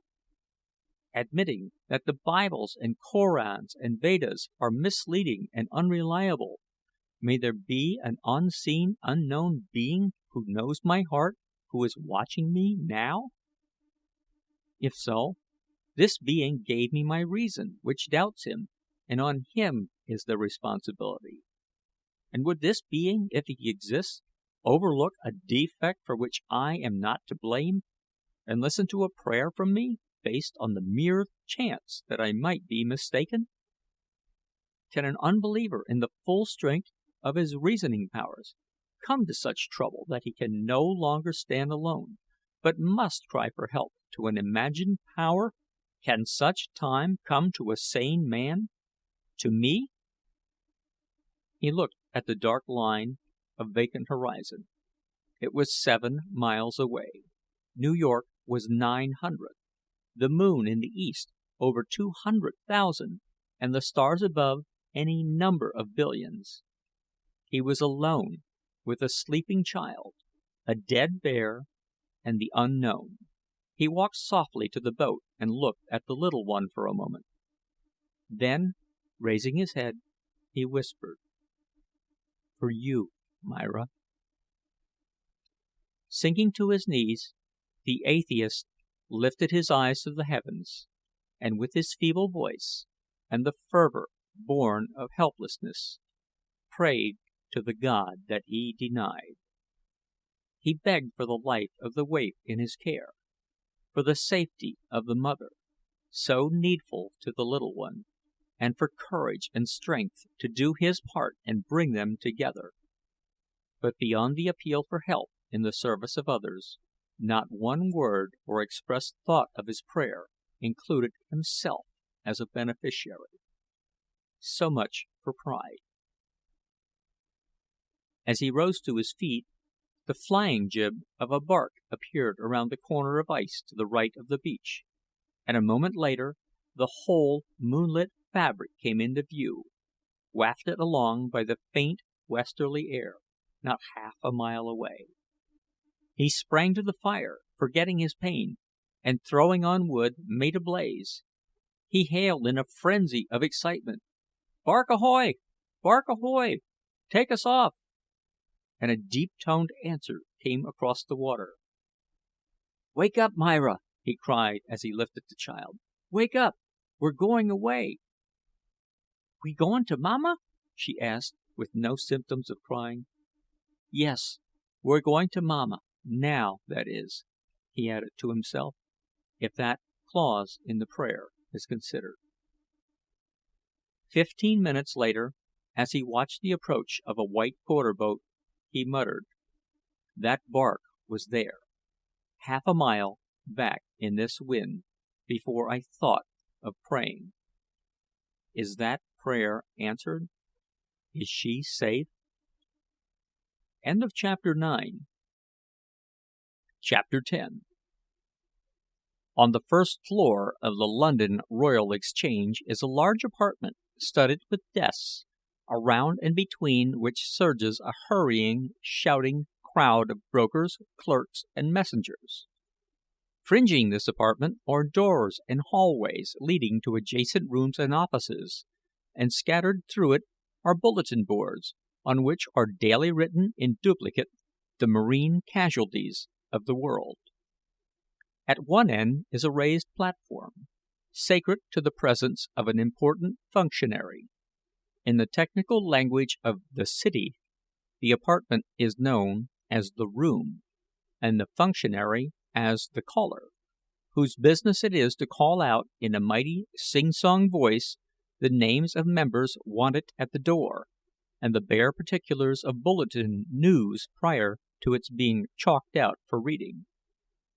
It is the headquarters of Lloyd's, the immense association of underwriters, brokers, and shipping men, which, beginning with the customers at Edward Lloyd's coffee house in the latter part of the 17th century, has, retaining his name for a title, developed into a corporation so well equipped, so splendidly organized and powerful, that kings and ministers of state appeal to it at times for foreign news. Not a master or mate sails under the British flag but whose record, even to forecastle fights, is tabulated at Lloyd's for the inspection of prospective employers. Not a ship is cast away on any inhabitable coast of the world during underwriters' business hours but what that mighty sing-song cry announces the event at Lloyd's within 30 minutes. One of the adjoining rooms is known as the chart room.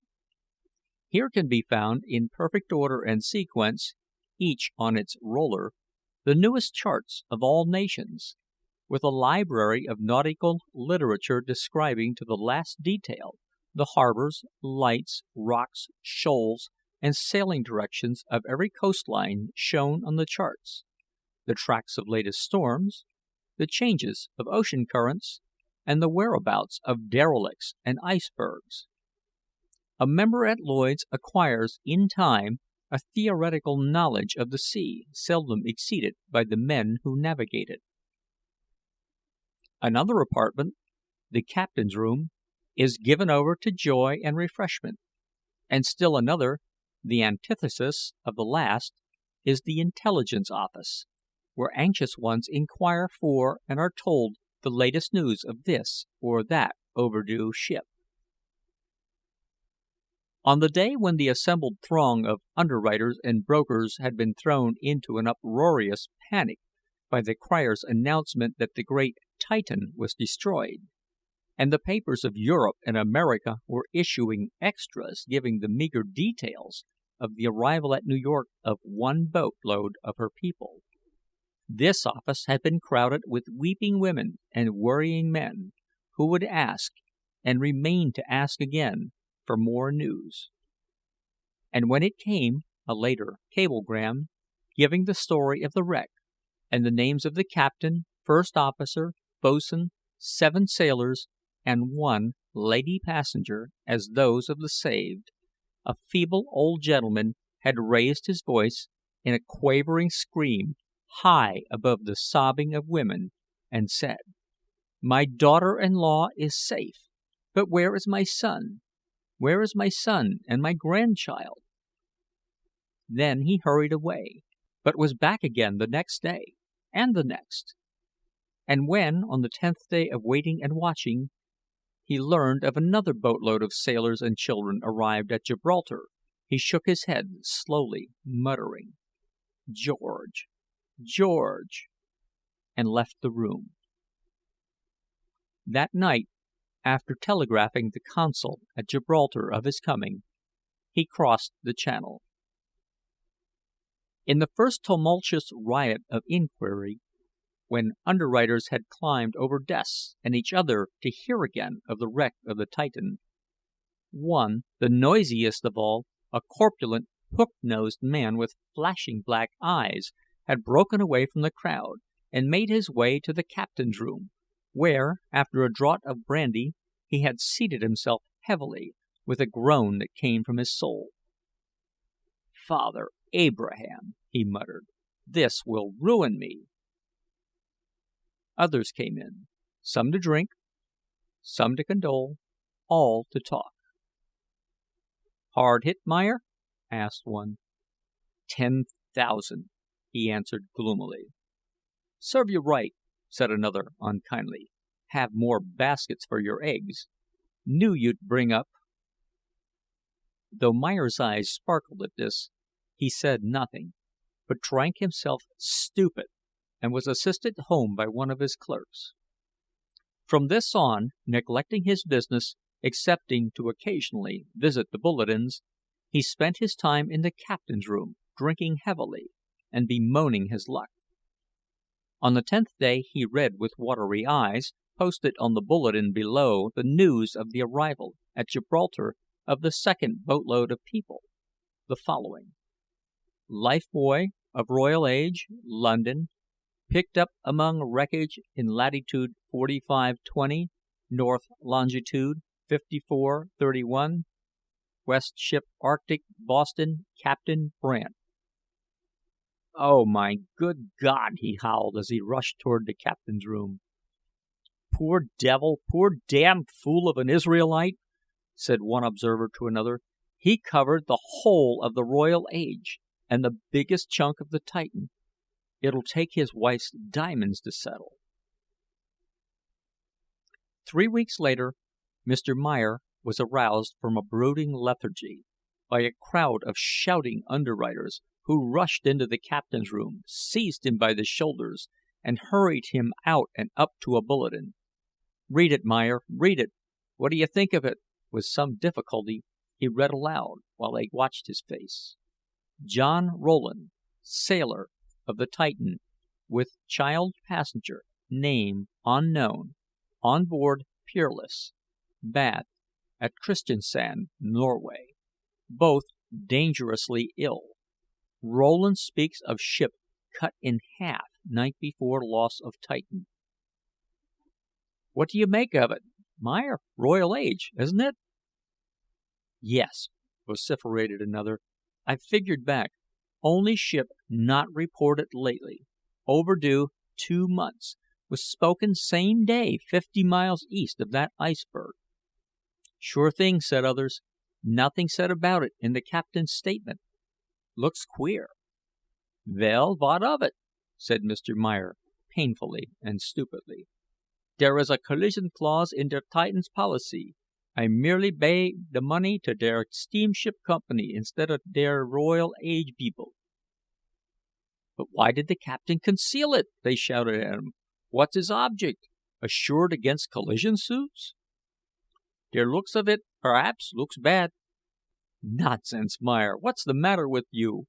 Which one of the lost tribes did you spring from? You're like none of your race, drinking yourself stupid like a good Christian. I've got 1,000 on the Titan, and if I'm to pay it, I want to know why. You've got the heaviest risk, and the brain to fight for it. You've got to do it. Go home, straighten up, and attend to this. We'll watch Rowland till you take hold. We're all caught." They put him in a cab, took him to a Turkish bath, and then home. The next morning he was at his desk, clear-eyed and clear-headed, and for a few weeks was a busy, scheming man of business.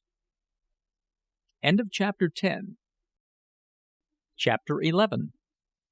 On a certain morning, about 2 months after the announcement of the loss of the Titan, Mr. Meyer sat at his desk in the Rooms, busily writing, when the old gentleman who had bewailed the death of his son in the intelligence office tottered in and took a chair beside him. "Good morning, Mr. Selfridge," he said, scarcely looking up. "I suppose you have come to see der insurance paid over? Der 60 days are up." Yes, Mr. Meyer," said the old gentleman, wearily. "Of course, as merely a stockholder, I can take no active part, but I am a member here, and naturally a little anxious. All I had in the world, even to my son and grandchild, was in the Titan." "It is very sad, Mr. Selfridge. You have my deepest sympathy. I believe you are der largest holder of Titan stock, about 100,000, is it not?" "About that." "I am der heaviest insurer. So, Mr. Selfridge, this battle will be largely petween you and myself." "Battle? Is there any difficulty?" asked Mr. Selfridge, anxiously. "Perhaps. I do not know. Der underwriters and outside companies have placed matters in my hands, and will not pay until I take der initiative. We must hear from one John Rowland, who, with a little child, was recovered from der berg and taken to Kristiansand. He has been too sick to leave der ship which found him, and is coming up der Thames in her this morning. I have a carriage at der dock, and expect him at my office by noon.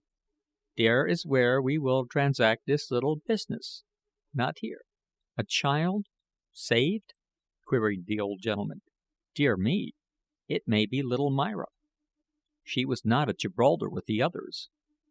I would not care much about the money, if she was safe. But my son, my only son, is gone, and Mr. Meyer, I am a ruined man if this insurance is not paid." "And I am a ruined man if it is," said Mr. Meyer, rising. "Will you come around to der office, Mr. Selfridge? I expect der attorney and Captain Bryce are dere now." Mr. Selfridge arose and accompanied him to the street.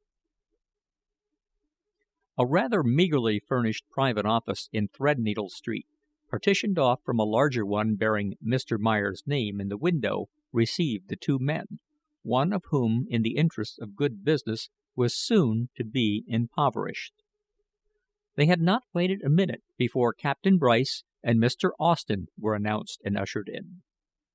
Sleek, well fed, and gentlemanly in manner, perfect types of the British naval officer, they bowed politely to Mr. Selfridge when Mr. Meyer introduced them as the captain and first officer of the Titan, and seated themselves. A few moments later brought a shrewd-looking person whom Mr. Meyer addressed as the attorney for the steamship company, but did not introduce, for such are the amenities of the English system of caste. "Now then, gentlemen," said Mr. Meyer, "I believe we can proceed to the business up to a certain point, perhaps further. Mr. Thompson, you have the affidavit of Captain Bryce?" "I have," said the attorney, producing a document which Mr. Meyer glanced at and handed back. "And in this statement, captain," he said, "you have sworn that der voyage was uneventful up to der moment of der wreck. That is," he added, with an oily smile, as he noticed the paling of the captain's face, "that nothing occurred to make der Titan less seaworthy or manageable?" "That is what I swore to," said the captain with a little sigh. "You are part owner, are you not, Captain Bryce?" "I own 5 shares of the company's stock." "I have examined der charter and der company list," said Mr. Meyer. "Each boat of der company is, so far as assessments and dividends are concerned, a separate company. I find you are listed as owning 2/62 of der Titan stock. This makes you, under der law, part owner of der Titan and responsible as such." "What do you mean, sir, by that word responsible?" said Captain Bryce, quickly. For answer, Mr. Meyer elevated his black eyebrows, assumed an attitude of listening, looked at his watch, and went to the door, which, as he opened, admitted the sound of carriage wheels. "In here," he called to his clerks, then faced the captain. "What do I mean, Captain Bryce?" he thundered. "I mean that you have concealed in your sworn statement all reference to der fact that you collided with and sunk the ship Royal Age on der night before the wreck of your own ship." "Who says so? How do you know it?" blustered the captain. "You have only that bulletin statement of the man Rowland, an irresponsible drunkard." "The man was lifted aboard drunk at New York," broke in the first officer, "and remained in a condition of delirium tremens up to the shipwreck. We did not meet the Royal Age, and are in no way responsible for her loss." "Yes," added Captain Bryce, "and a man in that condition is liable to see anything. We listened to his ravings on the night of the wreck. He was on lookout on the bridge. Mr. Austen, the boatswain, and myself were close to him." Before Mr. Meyer's oily smile had indicated to the flustered captain that he had said too much, the door opened and admitted Rowland, pale and weak, with empty left sleeve, leaning on the arm of a bronze-bearded and manly-looking giant who carried little Myra on the other shoulder, and who said, in the breezy tone of the quarter-deck: "Well, I've brought him, half dead, but why couldn't you give me time to dock my ship? A mate can't do everything." "And this is Captain Barry of der Peerless?" said Mr. Meyer, taking his hand. "It is all right, my friend, you will not lose. And this is Mr. Rowland, and this is der little child. Sit down, my friend. I congratulate you on your escape." "Thank you," said Rowland, weakly, as he seated himself.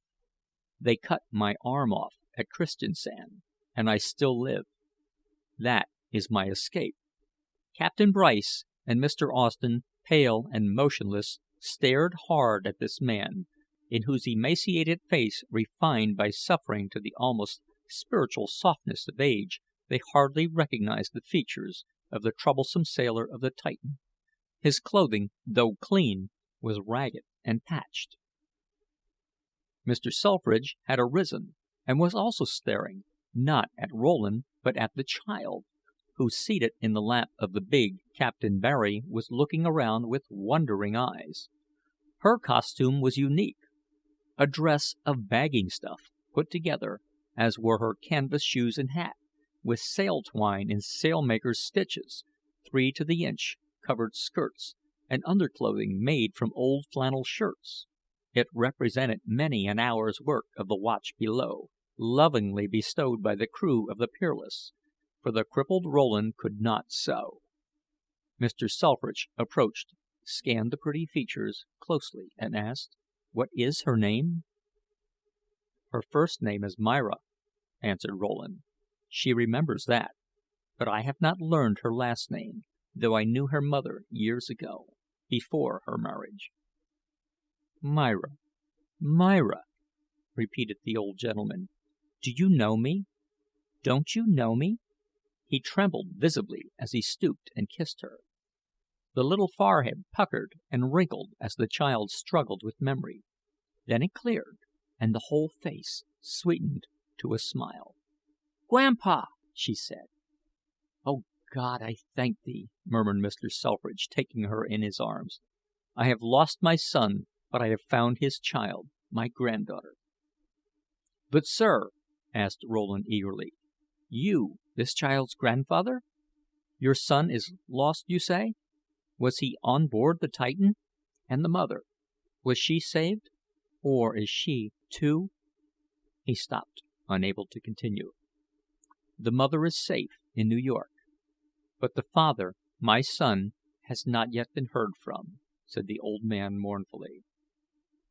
Rowland's head sank, and he hid his face for a moment in his arm, on the table at which he sat. It had been a face as old and worn and weary as that of the white-haired man confronting him. On it, when it raised, flushed, bright-eyed, and smiling, was the glory of youth. "I trust, sir," he said, "that you will telegraph her. I am penniless at present, and besides, do not know her name." "Selfridge, which of course is my own name, Mrs. Colonel or Mrs. George Selfridge. Our New York address is well known. But I shall cable her at once, and believe me, sir, although I can understand that our debt to you cannot be named in terms of money, you need not be penniless long. You are evidently a capable man, and I have wealth and influence." Rowland merely bowed, slightly, but Mr. Meyer muttered to himself, "Wealth and influence perhaps not. Now, gentlemen," he added in a louder tone, "to business. Mr. Rowland, will you tell us about der running down of der Royal Age?" "Was it the Royal Age?" asked Rowland. "I sailed in her one voyage. Yes, certainly." Mr. Selfridge, more interested in Myra than in the coming account, carried her over to a chair in the corner and sat down, where he fondled and talked to her after the manner of grandfathers the world over, and Rowland, first looking steadily into the faces of the 2 men he had come to expose, and whose presence he had thus far ignored, told, while they held their teeth tight together, and often buried their fingernails in their palms, the terrible story of the cutting in half of the ship on the first night out from New York, finishing with the attempted bribery and his refusal. "Vell, gentlemen, what do you think of that?" asked Mr. Meyer, looking around. "A lie, from beginning to end," stormed Captain Bryce. Rowland rose to his feet, but was pressed back by the big man who had accompanied him, who then faced Captain Bryce and said quietly, "I saw a polar bear that this man killed in an open fight. I saw his arm afterward, and while nursing him away from death, I heard no whines or complaints. He can fight his own battles when well, and when sick, I'll do it for him. If you insult him again in my presence, I'll knock your teeth down your throat." Chapter 12. There was a moment's silence while the two captains eyed one another, broken by the attorney, who said: "Whether this story is true or false, it certainly has no bearing on the validity of the policy. If this happened, it was after the policy attached, and before the wreck of the Titan." "But their concealment, their concealment!" shouted Mr. Meyer, excitedly. "Has no bearing either. If he concealed anything, it was done after the wreck, and after your liability was confirmed. It was not even barratry. You must pay this insurance." "I will not pay it. I will not. I will fight you in der courts." Mr. Meyer stamped up and down on the floor in his excitement, then stopped with a triumphant smile, and shook his finger into the face of the attorney. "And even if der concealment will not vitiate der policy, der fact that he had a drunken man on lookout when der Titan struck der iceberg will be enough. Go ahead and sue. I will not pay. He was part owner." "You have no witnesses to that admission," said the attorney. Mr. Meyer looked around the group, and the smile left his face. "Captain Bryce was mistaken," said Mr. Austen. "This man was drunk at New York, like others of the crew, but he was sober and competent when on lookout. I discussed theories of navigation with him during his trick on the bridge that night, and he spoke intelligently." "But you yourself said, not 10 minutes ago, that this man was in a state of delirium tremens up to their collision," said Mr. Meyer. "What I said and what I will admit under oath are two different things," said the officer, desperately. "I may have said anything under the excitement of the moment, when we were accused of such an infamous crime. I say now that John Rowland, whatever may have been his condition on the preceding night, was a sober and competent lookout at the time of the wreck of the Titan." "Thank you," said Rowland, dryly, to the first officer. Then, looking into the appealing face of Mr. Meyer, he said: "I do not think it will be necessary to brand me before the world as an inebriate in order to punish the company and these men. Barratry, as I understand it, is the unlawful act of a captain or crew at sea, causing damage or loss, and it only applies when the parties are purely employees. Did I understand rightly that Captain Bryce was part owner of the Titan?"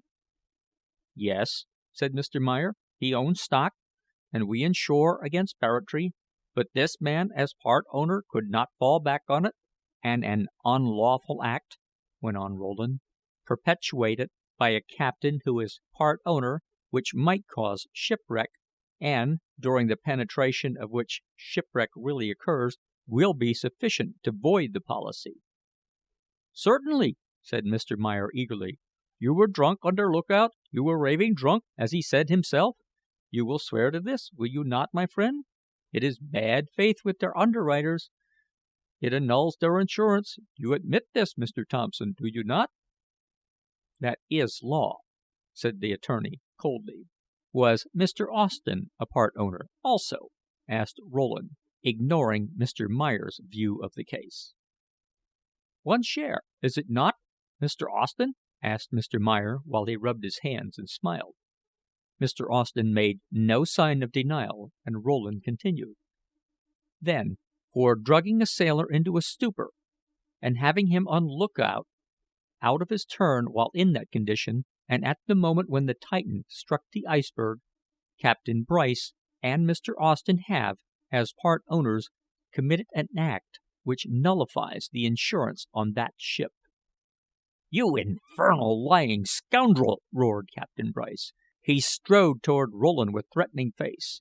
Halfway, he was stopped by the impact of a huge brown fist, which sent him reeling and staggering across the room towards Mr. Selfridge and the child, over whom he floundered to the floor, a disheveled heap, while the big Captain Barry examined teeth marks on his knuckles, and every one else sprang to their feet.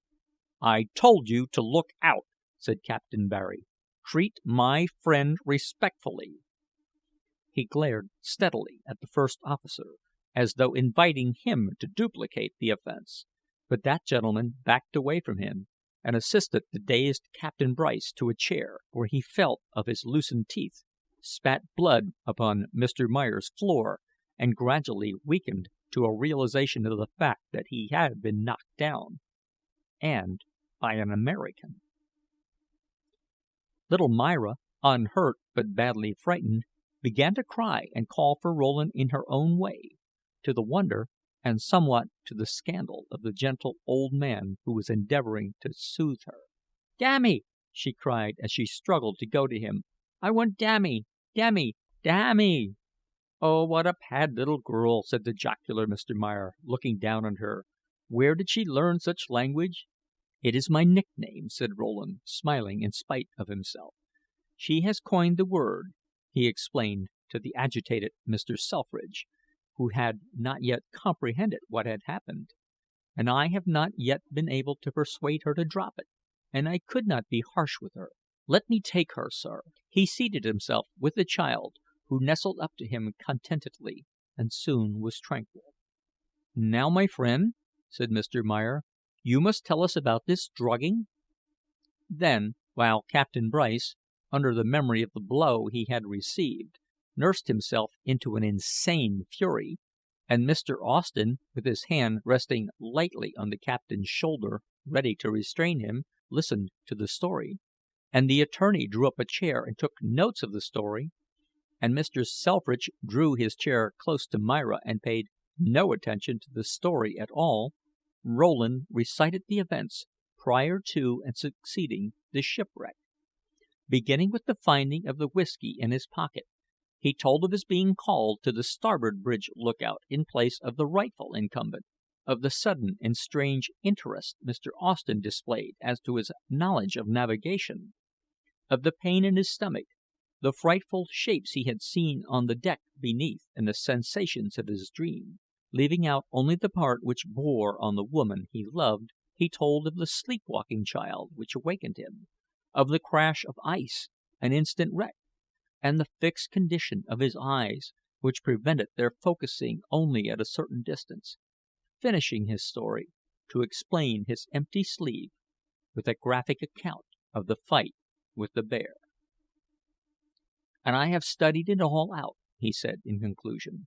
"I was drugged, I believe, with hasheesh, which makes a man see strange things, and brought up on the bridge lookout where I could be watched and my ravings listened to and recorded, for the sole purpose of discrediting my threatened testimony in regard to the collision of the night before. But I was only half drugged, as I spilled part of my tea at supper. In that tea, I am positive, was the hasheesh." "You know all about it, don't you?" snarled Captain Bryce from his chair. "'Twas not hasheesh. 'Twas an infusion of Indian hemp. You don't know." Mr. Austen's hand closed over his mouth, and he subsided. "Self-convicted," said Rowland with a quiet laugh. "Hasheesh is made from Indian hemp." "You hear this, gentlemen?" exclaimed Mr. Meyer, springing to his feet and facing everybody in turn.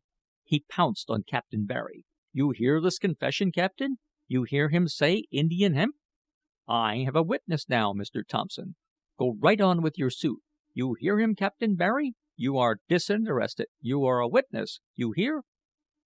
"Yes, I heard it, the murdering scoundrel," said the captain.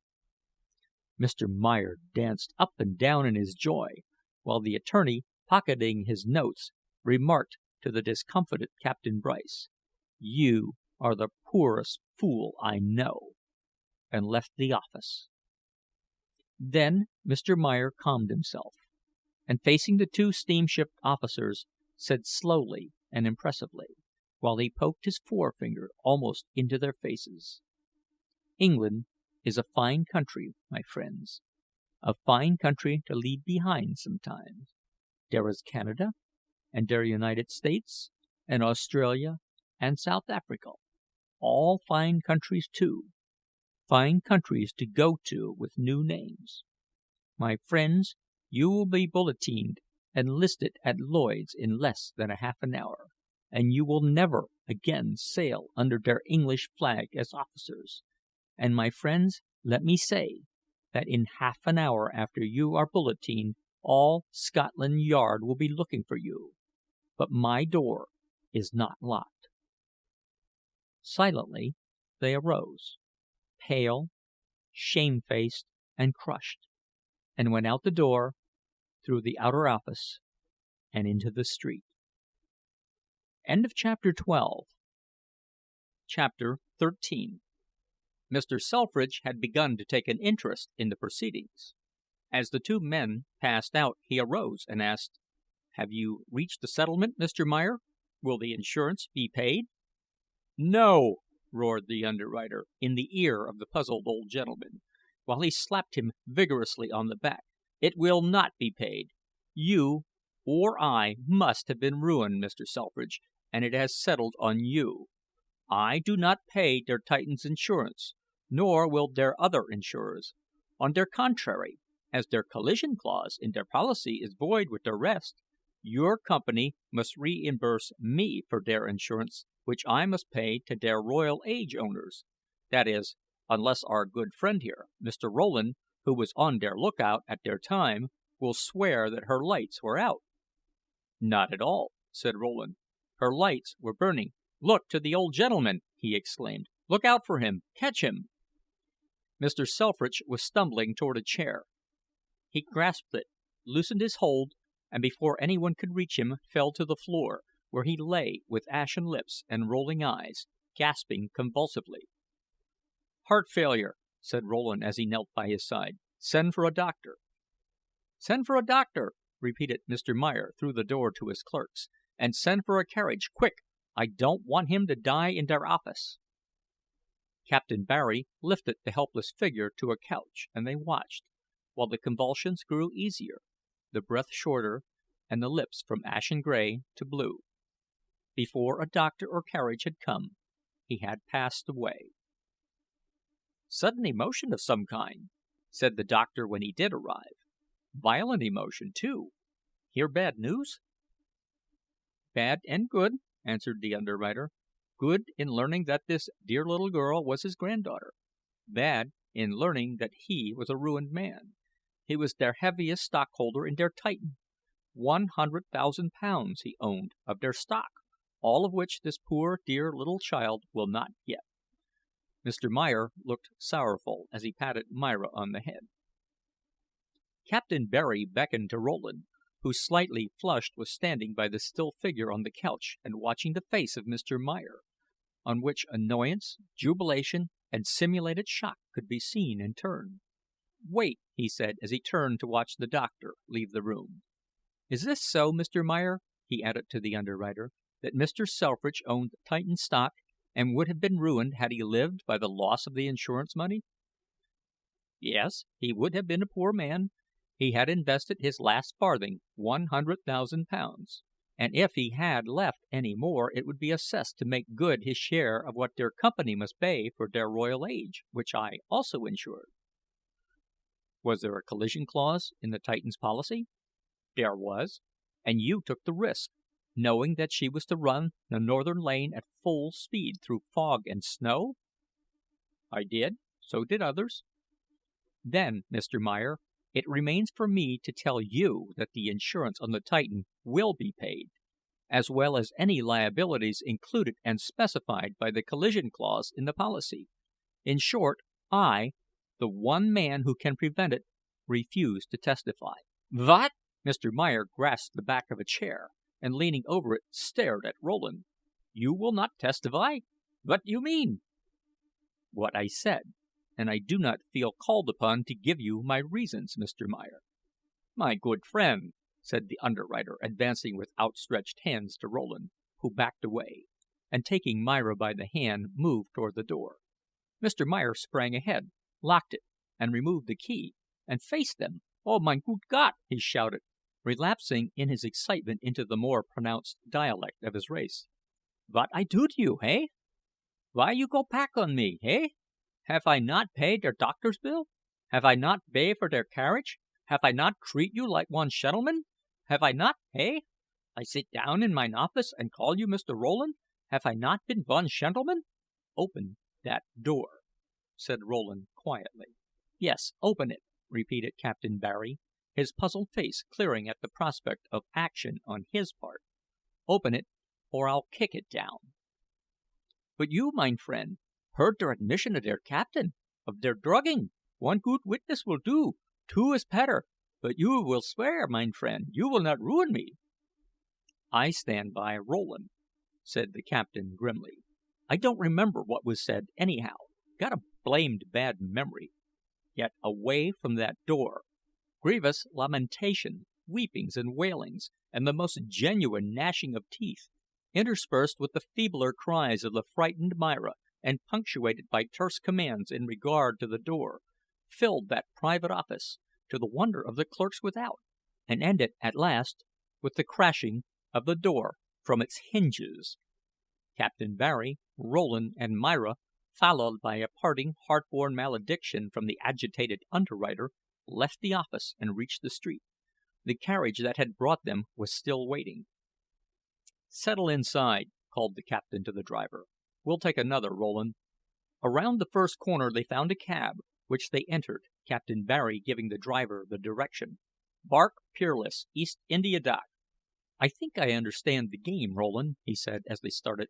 "You don't want to break this child."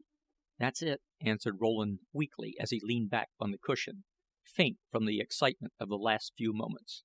"And as for the right or wrong of the position I am in, why, we must go farther back for it than the question of lookouts.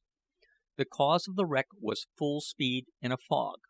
All hands on lookout could not have seen that berg. The underwriters knew the speed and took the risk. Let them pay." "Right, and I'm with you on it, but you must get out of the country. I don't know the law on the matter, but they may compel you to testify. You can't ship for the mast again, that's settled, but you can have a berth mate with me as long as I sail a ship, if you'll take it, and you're to make my cabin your home as long as you like. Remember that. Still, I know you want to get across with the kid, and if you stay around until I sail, it may be months before you get to New York, with the chance of losing her by getting afoul of English law. But just leave it to me. There are powerful interests at stake in regard to this matter." What Captain Barry had in mind, Rowland was too weak to inquire. On their arrival at the bark, he was assisted by his friend to a couch in the cabin, where he spent the rest of the day, unable to leave it. Meanwhile, Captain Barry had gone ashore again. Returning toward evening, he said to the man on the couch: "I've got your pay, Rowland, and signed a receipt for it to that attorney. He paid it out of his own pocket. You could have worked that company for 50,000 or more, but I knew you wouldn't touch the money, and so only struck him for your wages. You're entitled to a month's pay. Here it is, American money, about 17." He gave Rowland a roll of bills. "Now here's something else, Rowland," he continued, producing an envelope. "In consideration of the fact that you lost all your clothes and later your arm through the carelessness of the company's officers, Mr. Thompson offers you this." Rowland opened the envelope. In it were 2 first-class cabin tickets from Liverpool to New York. Flushing hotly, he said bitterly: "It seems that I'm not to escape it, after all." "Take 'em, old man, take 'em. In fact, I took 'em for you, and you and the kid are booked. And I made Thompson agree to settle your doctor's bills and expenses with that Sheeny. 'Tisn't bribery. I'd heel you myself for the run over, but hang it, you'll take nothing from me. You've got to get the young 'un over. You're the only one to do it. The old gentleman was an American, alone here, hadn't even a lawyer that I could find. The boat sails in the morning, and the night train leaves in 2 hours. Think of that mother, Rowland. Why, man, I'd travel round the world to stand in your shoes when you hand Myra over. I've got a child of my own." The captain's eyes were winking hard and fast, and Rowland's were shining. "Yes, I'll take the passage," he said with a smile. "I accept the bribe." "That's right. You'll be strong and healthy when you land, and when that mother's through thanking you, and you have to think of yourself. Remember, I want a mate and will be here a month before sailing. Write to me, care of Lloyd's, if you want the berth, and I'll send you advance money to get back with." "Thank you, Captain," said Rowland as he took the other's hand, and then glanced at his empty sleeve, "but my going to sea is ended. Even a mate needs two hands." "Well, suit yourself, Rowland. I'll take you mate without any hands at all while you have your brains.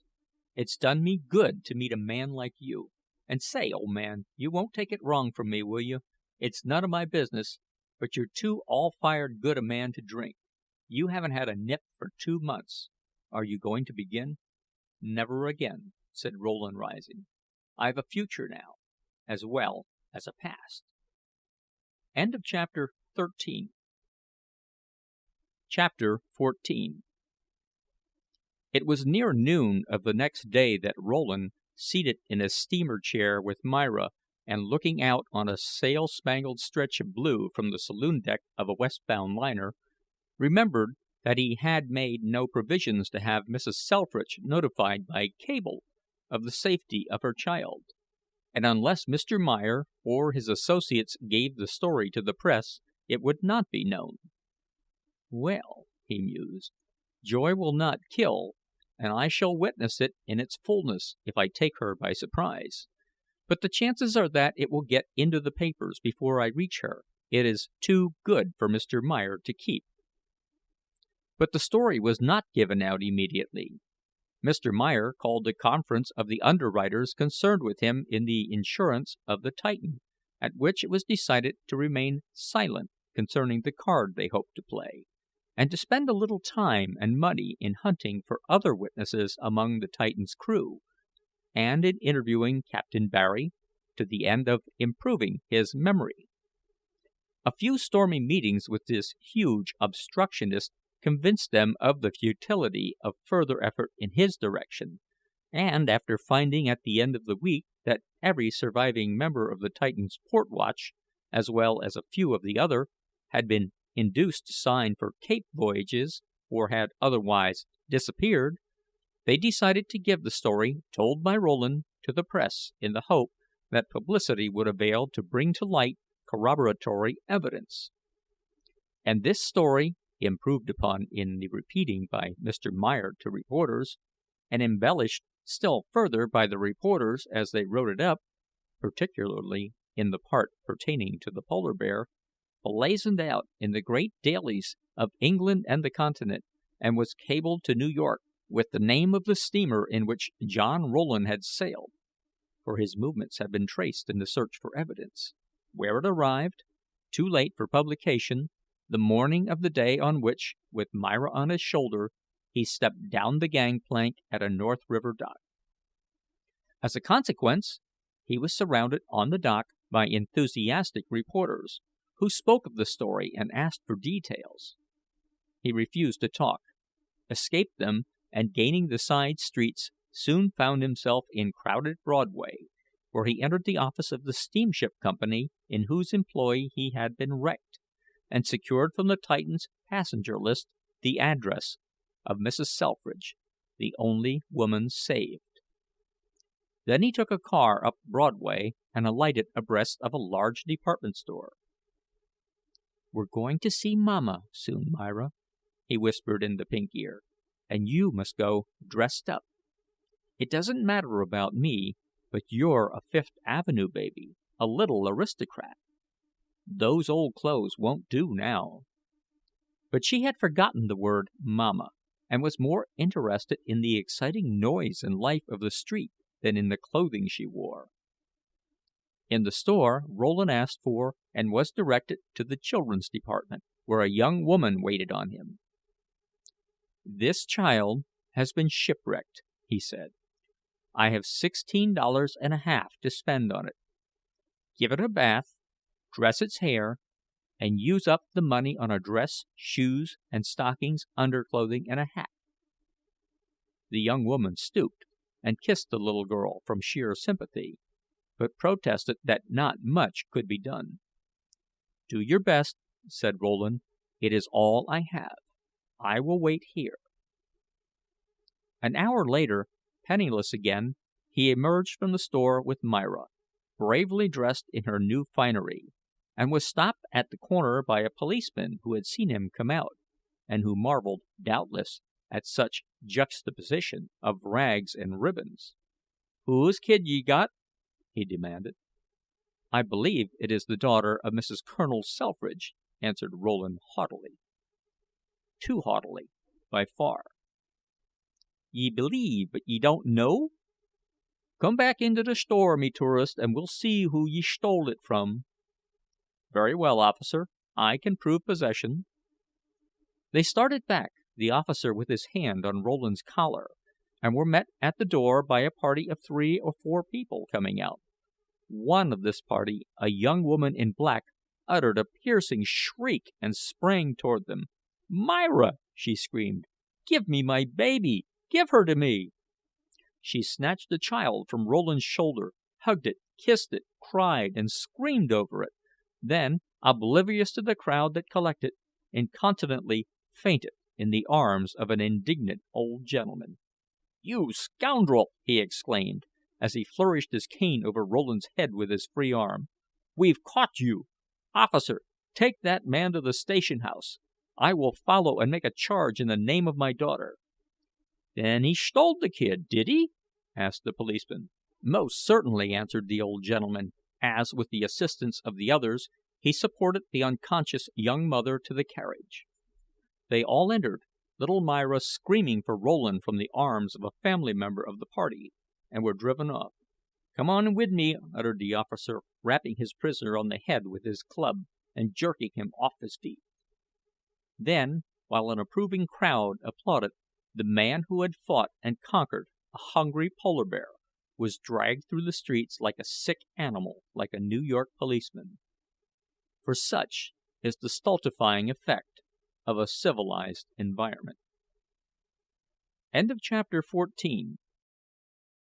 Chapter 15. In New York City there are homes permeated by a moral atmosphere so pure, so elevated, so sensitive to the vibrations of human woe and misdoing, that their occupants are completely removed from all consideration of any but the spiritual welfare of poor humanity. In these homes the news gathering, sensation mongering daily paper does not enter. In the same city are dignified magistrates, members of clubs and societies, who spend late hours and often fail to arise in the morning in time to read the papers before the opening of court. Also in New York are city editors, bilious of stomach, testy of speech, and inconsiderate of reporters' feelings and professional pride.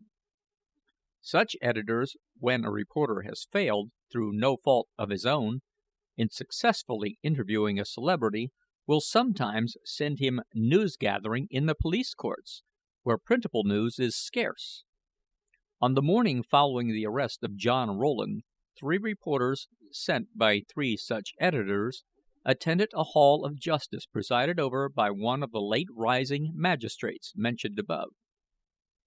In the anteroom of this court, ragged, disfigured by his clubbing, and disheveled by his night in a cell, stood Rowland, with other unfortunates more or less guilty of offense against society.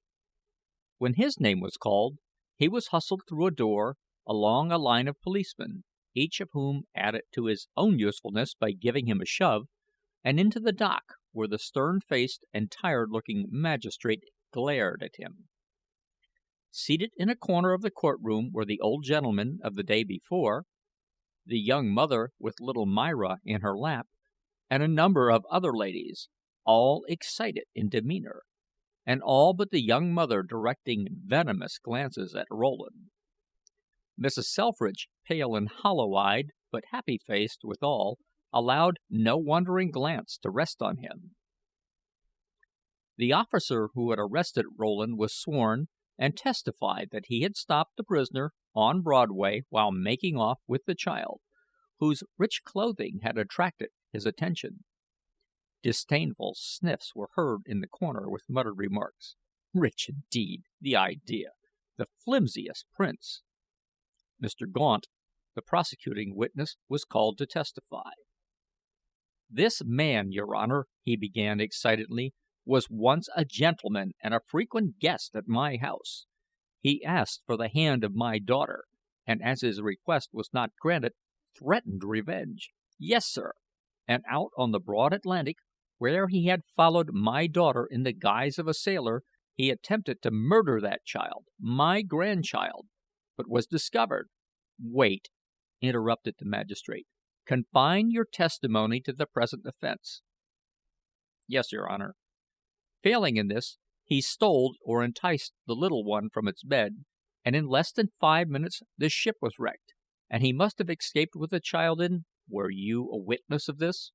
"I was not there, your Honor, but we have it on the word of the first officer, a gentleman—" "Step down, sir. That will do. Officer, was this offense committed in New York?" "Yes, your Honor. I caught him meself." "Who did he steal the child from?" "That leddy over yonder." "Madam, will you take the stand?" With her child in her arms, Mrs. Selfridge was sworn in, and in a low, quavering voice repeated what her father had said. Being a woman, she was allowed by the woman-wise magistrate to tell her story in her own way. When she spoke of the attempted murder at the taffrail, her manner became excited. Then she told of the captain's promise to put the man in irons on her agreeing to testify against him, of the consequent decrease in her watchfulness, and her missing the child just before the shipwreck, of her rescue by the gallant first officer, and his assertion that he had seen her child in the arms of this man, the only man on earth who would harm it, of the later news that a boat containing sailors and children had been picked up by a Mediterranean steamer, of the detectives sent over, and their report that a sailor answering this man's description had refused to surrender a child to the consul at Gibraltar and had disappeared with it, of her joy at the news that Myra was alive, and despair of ever seeing her again until she had met her in this man's arms on Broadway the day before. At this point, outraged maternity overcame her. With cheeks flushed and eyes blazing scorn and anger, she pointed at Rowland and all but screamed, "And he has mutilated, tortured my baby! There are deep wounds in her little back, and the doctor said, only last night, that they were made by a sharp instrument. But he must have tried to warp and twist the mind of my child, or put her through frightful experiences, for he has taught her to swear horribly. And last night, at bedtime, when I told her the story of Elisha and the bears and the children, she burst out into the most uncontrollable screaming and sobbing."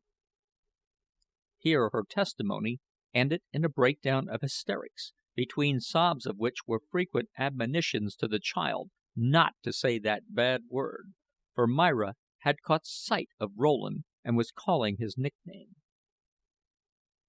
"What shipwreck was this? Where was it?" asked the puzzled magistrate of nobody in particular. "The Titan," called out half a dozen newspaper men across the room. "The Titan," repeated the magistrate. "Then this offense was committed on the high seas under the English flag. I cannot imagine why it is brought into this court. Prisoner, have you anything to say?" "Nothing, your Honor." The answer came in a kind of dry sob. The magistrate scanned the ashen-faced man in rags, and said to the clerk of the court, "Change this charge to vagrancy, eh?" The clerk, instigated by the newspaper men, was at his elbow. He laid a morning paper before him, pointed to certain big letters, and retired. Then the business of the court suspended while the court read the news. After a moment or two, the magistrate looked up. "Prisoner," he said sharply, "take your left sleeve out of your breast." Rowland obeyed mechanically, and it dangled at his side. The magistrate noticed and read on. Then he folded the paper and said, "You are the man who was rescued from an iceberg, are you not?" The prisoner bowed his head. "Discharged!" The word came forth in an unjudicial roar. "Madam, added the magistrate with a kindling light in his eye. "This man has merely saved your child's life. If you will read of his defending it from a polar bear when you go home, I doubt that you will tell it any more bear stories. Sharp instrument! Humph!" Which was equally unjudicial on the part of the court. Mrs. Selfridge, with a mystified and rather aggrieved expression of face, left the court room with her indignant father and friends, while Myra shouted profanely for Rowland, who had fallen into the hands of the reporters. They would have entertained him after the manner of the craft, but he would not be entertained, neither would he talk. He escaped and was swallowed up in the world without, and when the evening papers appeared that day, the events of the trial were all that could be added to the story of the morning. Chapter 16. On the morning of the next day, a one-armed dock lounger found an old fishhook and some pieces of string which he knotted together. Then he dug some bait and caught a fish. Being hungry and without fire, he traded with a coaster's cook for a meal, and before night caught two more, one of which he traded, the other sold. He slept under the docks, paying no rent, fished, traded, and sold for a month, then paid for a second-hand suit of clothes and the services of a barber. His changed appearance induced a boss stevedore to hire him tallying cargo, which was more lucrative than fishing, and furnished in time a hat, a pair of shoes, and an overcoat. He then rented a room and slept in a bed. Before long he found employment addressing envelopes for a mailing firm, at which his fine and rapid penmanship secured him steady work, and in a few months he asked his employers to endorse his application for a civil service examination. The favor was granted, the examination easily passed, and he addressed envelopes while he waited. Meanwhile he bought new and better clothing, and seemed to have no difficulty in impressing those whom he met with the fact that he was a gentleman. 2 years from the time of his examination he was appointed to a lucrative position under the government, and as he seated himself at the desk in his office, could be heard to remark: "Now, John Rowland, your future is your own. You have merely suffered in the past from a mistaken estimate of the importance of women and whiskey." But he was wrong, for in 6 months he received a letter which, in part, read as follows: "Do not think me indifferent or ungrateful. I have watched from a distance while you made your wonderful fight for your old standards. You have won, and I am glad, and I congratulate you. But Myra will not let me rest. She asks for you continually, and cries at times. I can bear it no longer. Will you not come and see Myra?" And the man went to see Myra. This is the end of Futility, or the Wreck of the Titan, by Morgan Robertson. Recording by Tom Weiss.